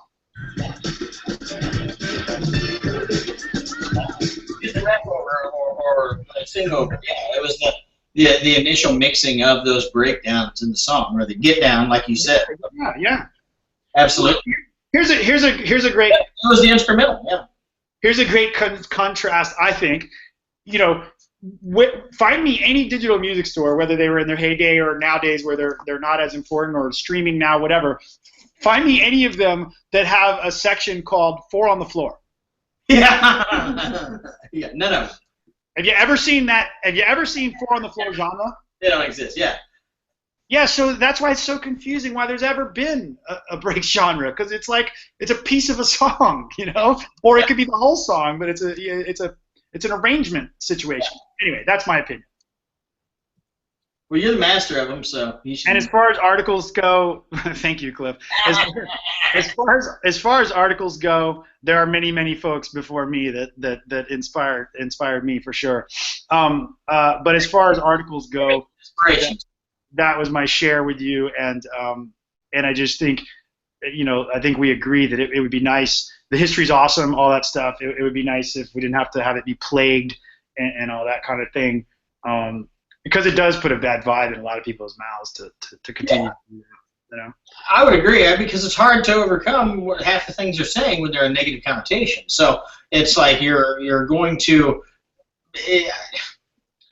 from my reading of it, it's maybe researched in that they're trying to glorify a little bit about it, but they're also, which is great. It's welcome, totally welcome. Yeah. But it's hard to do whenever you're negating a lot of it at the beginning. Yeah. Well, I mean, big ups to the guys in the article. Those are all quality people. They're clearly, the article's clearly researched. I mean, they're putting great, Jaws and Stanton Warriors and Punk's label and a couple other labels in there. And I mean, I'm not reading the whole thing off right now, but I think Mafia Kisses mentioned, maybe Horger, a lot of Punk's guys. It's awesome. Those guys have been working hard for a long time. So. I think the people that are credited in the article, I think it's credit where credit's due. That part's very accurate. I think it's good. It'd just be sweet if it's like, when I think about fashion. So the other day, do you know what a dad hat is, Cliff? A dad hat? Yeah. No. So I saw this hashtag, I'm on Instagram a lot. I love that shit. I know what a dad bod is. So I did too, but I didn't know what a dad hat was. So I'm thinking to myself, what the hell's a dad hat? So I go, check it out real quick. And basically, it's it's kind of like, maybe it was the old term too, but I didn't know it by that. But it's essentially like it's like a relaxed ball cap, the way you used to wear them, like your dad would mow the lawn and have like a curved, a curved cap, right? Like the bill is curved, not the flat sort of, more hip hop style thing. Like this. Yep. Yeah. And so I think the difference is, from what I read, was that it's like, there's no snapback on the back part. It's more like the fitted style. Yeah, maybe like that, and maybe the measure. Maybe it's all cloth or all the same color or something. And it's got it's almost like stonewashed jeans. But God forbid I say that, and everyone's like, "That's not a dad hat." But my point is, in marketing, and if I'm an evangelist for anything around breakbeat, other than that I enjoy it and make it and do music, if I'm an evangelist for anything else, it's like for people, when you talk about it, if you love it, like think about this fashion example. Like, you know, those jean shorts that had like the curve, people made all kinds of fun of them, but you can bet that the industry launching those, clearly those were available back in the 70s and 60s in a very similar, if not identical cut and waist height, right? Jordan, yeah. You didn't hear the jean companies of 2015 or 14 or whatever it was talking about them saying, you remember the god-awful pants of the 70s that parents hated and for 20 years were buried in the bowels of fashion and never appeared on NYC's Fashion Week runways? They're back! Yeah. Buy them! Because they're back. Yeah. Right? Not anymore. Yeah. No longer will you look god awful in your 80s pictures if you dress like them now. Okay, fine. That was the longest rant I've ever had about. No, I think that puts it in perspective. I think people should understand that if you set it up that way, then I didn't even read the article. I was like, why would I read the article? Yeah. Well, No offense to. No, not at all. And I didn't look at any other articles. The dude maybe he writes a bunch of great articles, and I just missed them. So, all right. So now that we tore that poor, we didn't really tear it up. I was just using it as a reference point. Someone asked me like 2 weeks ago, and I'll probably do it coming up at some point. It just took a little more time. They had to get their side together. But they asked me if I would do a sort of guerrilla marketing, independent marketing kind of, my story kind of deal for Juice, label, all that kind of stuff, and just talk about it, kind of like this, but just talk about specifically marketing and points. We worked out a nice outline, to try to talk for an hour, a bit more structured than this kind of thing, but just to get into that and then freewheel it a little bit. And so that was on my mind, and that was one of those things where I don't, I see myself, and like my mom, if you ask her, like she's always seen me as a creative guy, and it combined with this engineering kind of mentality for precision and doing various things like right throughout life. And so that's where a lot of this stuff comes from. And then so maybe some people like this guy that wants to do this other podcast or talk about it, from his perspective, sees that and sees what what I do as marketing, which to me is just kind of natural, but combined with experiences of life, sees that and thinks it would be interesting to other people, which is great. That's cool. I'm flattered. But what I'm getting to is that in that context is why I felt like talking about this article some, and you're a funny guy, Cliff, and had some funny points too, and just to shed the light there in one shot, like just it never hurts to be positive from the beginning to the end of an article. Well, positive thinking won't get you anything, but it will get you everything better than negative thinking will. That's and that, my friend, is why we had Cliff the Head come in, because if there's anything I've ever been accused of ever, it's that I like to tell people how to build the watch before I tell them what time it is. Someone actually told me that in a job interview once. I did not get the job. That's all right. I got a lot of jobs I didn't need. You're a head job. You're a head job. Head east, never been any reason. All right, dude. So on the line, on the multiple head situation, where on earth do you get all this shit, dude? Because you have more. Do you have like 3 people? Like gathering memes, head memes. Well, I take responsibility for what kind of what I put out there, because my focus and just the way that I am constantly trying to improve my life is in myself, and that's. Christy will tell you she's always sick of me telling her, it's going to be a great day today, and like I used to be. She'll tell you right now, like I am a yay for I am a yay for lifer, and like everything that I try to do, I try to have a good impact. Christy, I know I'm going to say you sound, but I already know some of this. I was like, Christy sounds like someone that maybe in the way past had a shitty job at one point, right? I don't think anybody to be cool. Yeah, well, and that's the thing is whenever I think if it makes me laugh, I think it'll make other people laugh, so I'll share it. And that's just there's not much to it other than it's another way to kind of Because he just likes sharing what is funny. You know, just like with music, he likes sharing what's good. And just like this morning, we got up to get Emma, our daughter, ready for school at 6:30, and like, you know, like I wake her up every morning and say, "Wake up, Emma, are you ready to have a great day today?" And I look down at my phone and I just laugh out loud, like literally, at some meme that I see on Instagram. So I share it, and the next text I get is like, "My mom, you're up early this morning. You just share something?" And like they're teachers in a small town, so like their whole life is like, take that off Facebook, please, or you know, like we had to remove things. Yeah, we had to remove things, and I had to fight it because my opinion is what you think of me is none of my business. Theirs, however, is not. Right. What so what are some of your favorite, like, maybe you can show some of them, because dude, you have some funny ones, bro. Like what are some of your favorite ones that you've either, maybe you've just got some shirts you can hold up, or if they're digital, that's cool too. Yeah, go get some shirts. Christy's gonna go get some shirts. I got some shirts, bro, because you got some priceless stuff. Like, how big is your closet where you keep that shit? You're gonna pull some looks. Oh yeah. Steal some glances.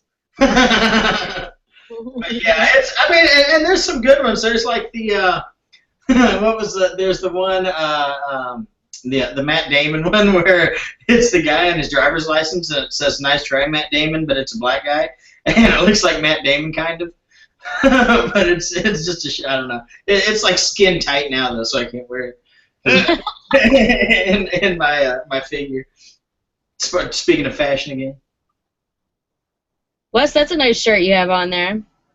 Long shirt. This is from my Sesame, you know, collection. I have a bunch of them.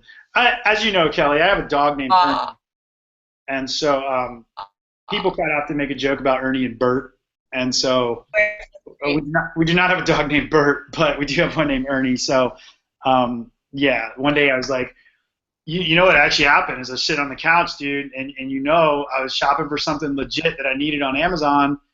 Yeah. And the next thing you know, somehow I ended up looking at like a series of Sesame Street shirts for adults. And then the next thing you know, I own like 10 of them.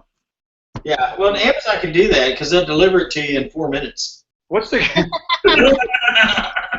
You know what? I am so glad that Amazon now does not really work where I live, because like several times been hanging out with friends at the house and we're like bullshitting, and then we're like, oh dude, it would be great to have an apple pie, and get it on Amazon now, and you go on there and it's got an apple pie and you get all the way in there and it's like, it's going to deliver tomorrow, and you're like, oh, okay, I cancel it. Well, I'll tell you what, it can't be any worse than when my dad and his buddies and I were up at, we have a cabin where we have I don't know, about 1,000 acres in northeast Missouri on the river that we rent out to people and let them farm, but we hunt on it. And so we have a cabin up there. My grandpa died. We sold his house and built a cabin out there. And we go up there and we like to drink Crown Royal and sing Willie Nelson songs.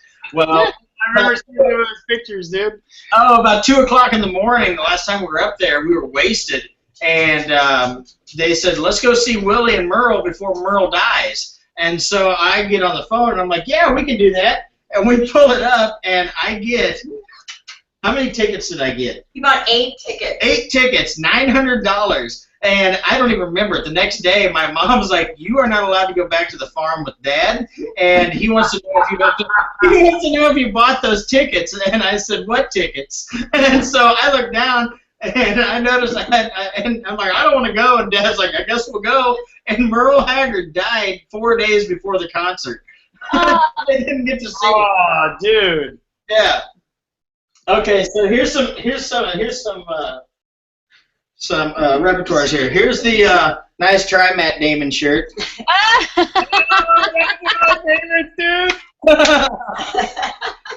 Oh my god, dude. For anybody that's just listening to this, dude, I can't actually describe it without just sounding bad. You gotta go watch it. Yeah, you can't.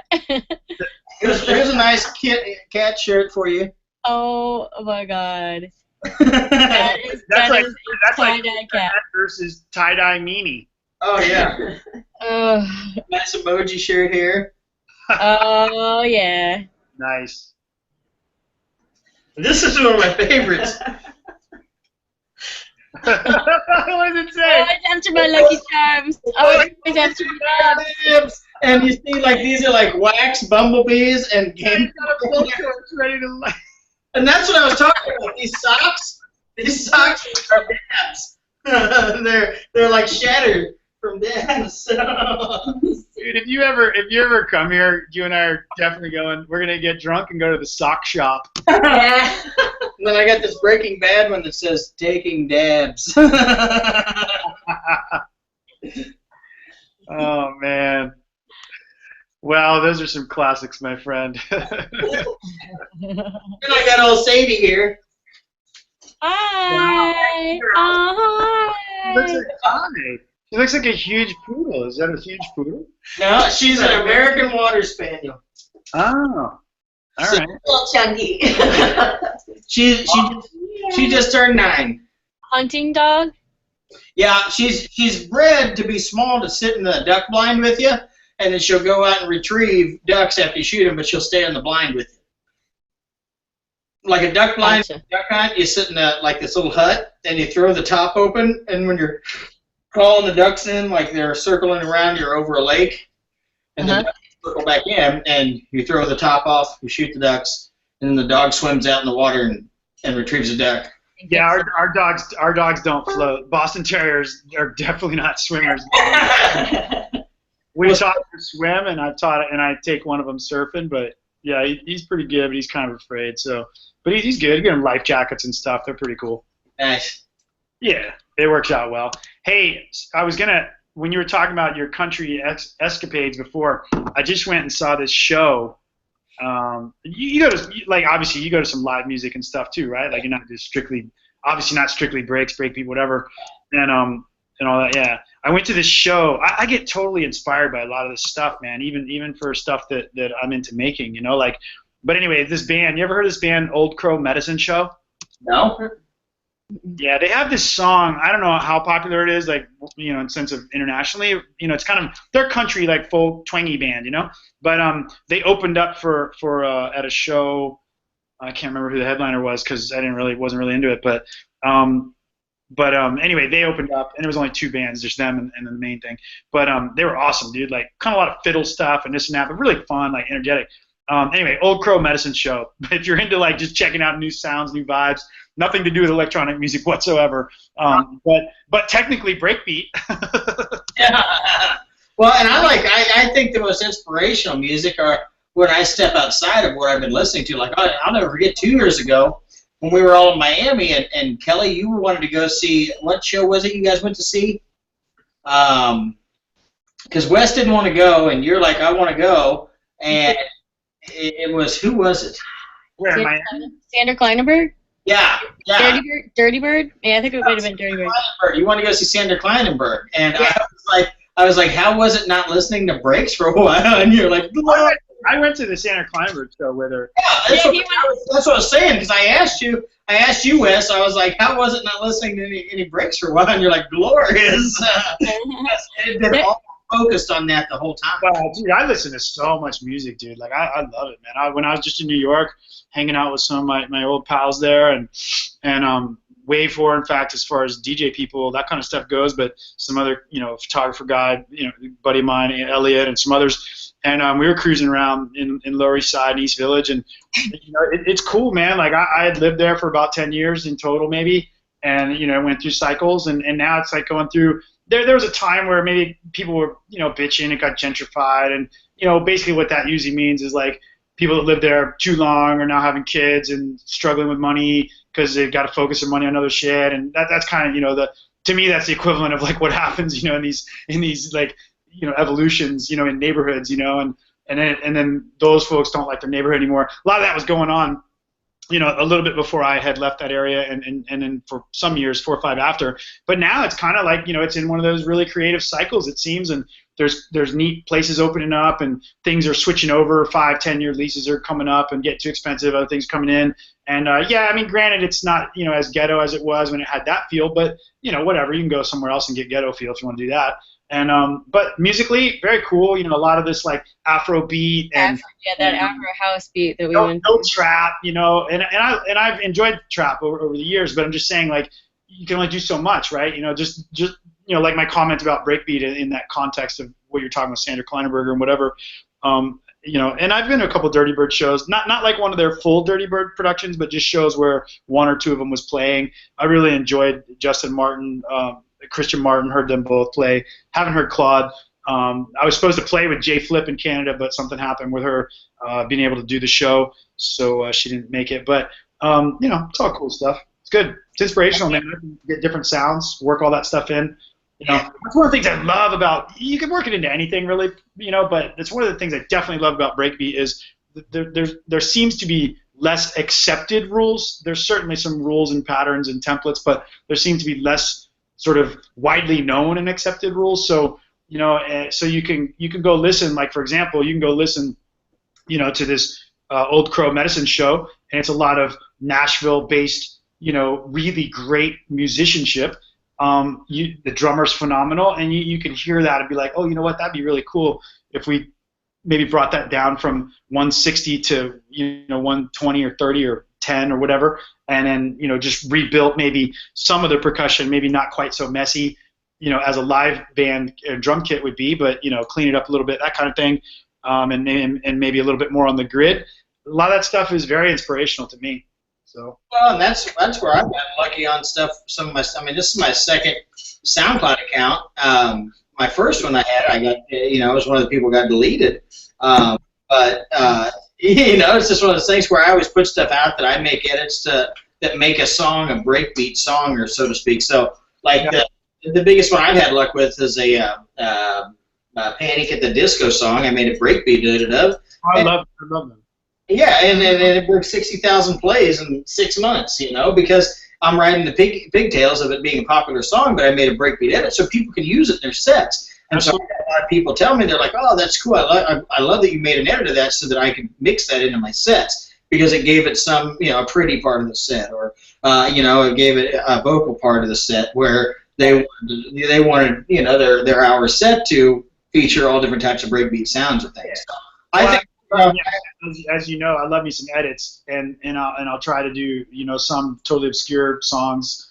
That's usually the funk stuff. Dig around for that, and then obviously you have some pop, like you're saying, top 40 rock, you know, dance, crossover, whatever, hip hop. But you know, one of the funny things is, you know, you can make a super underground-ish, you know, edit, you know, mashup, whatever. And I'll tell you what, man.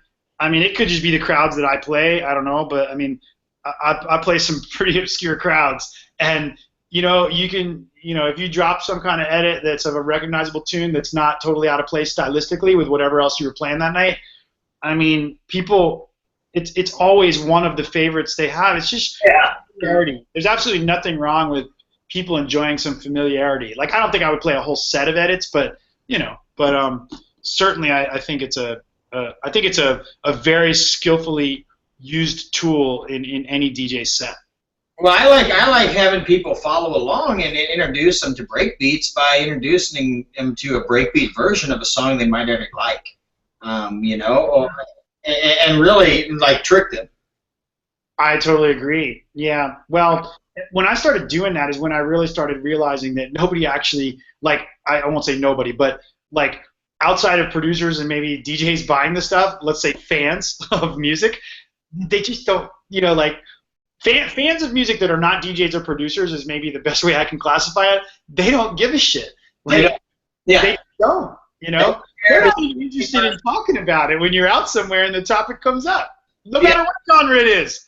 You know, it doesn't even matter. Unless you're a DJ or a producer that's going to play it in their set, it doesn't really matter if it's a breakbeat version. You're exactly right. Yeah, or jaded DJ producer that doesn't do that anymore, but used to. Like, you cannot let go of that. Yeah, man. Oh man, Kelly, you're not screaming at me yet. Have we gone too far for the length of the show? Splitting it up. You're good. You're at 2.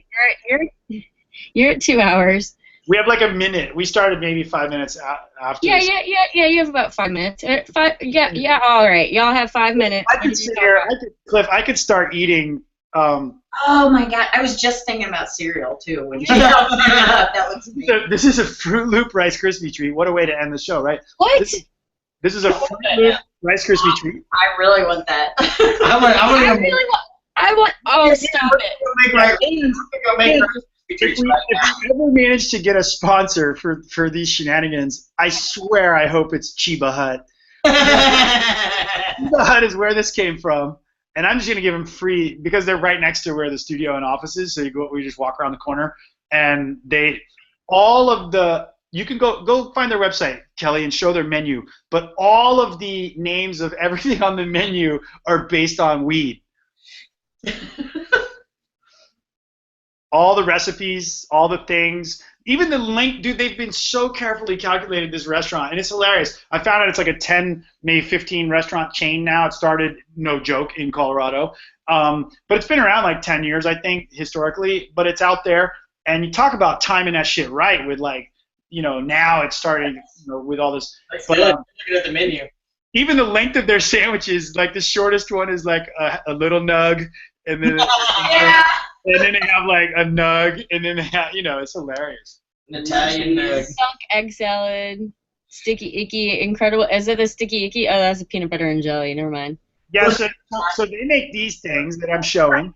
Nachos.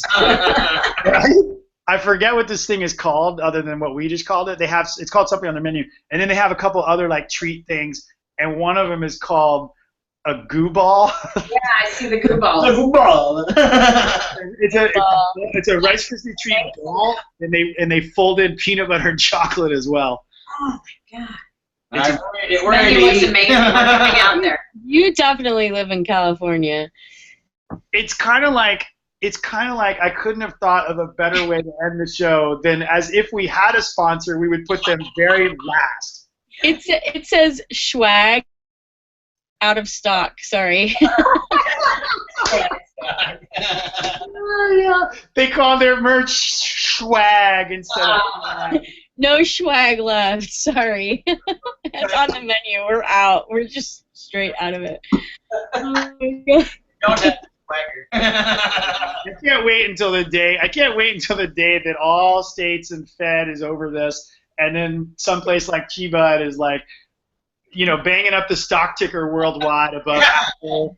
Like, what would their ticker symbol be? Weed? It's like Panda Express, but better. Yeah. Oh, man. Yeah.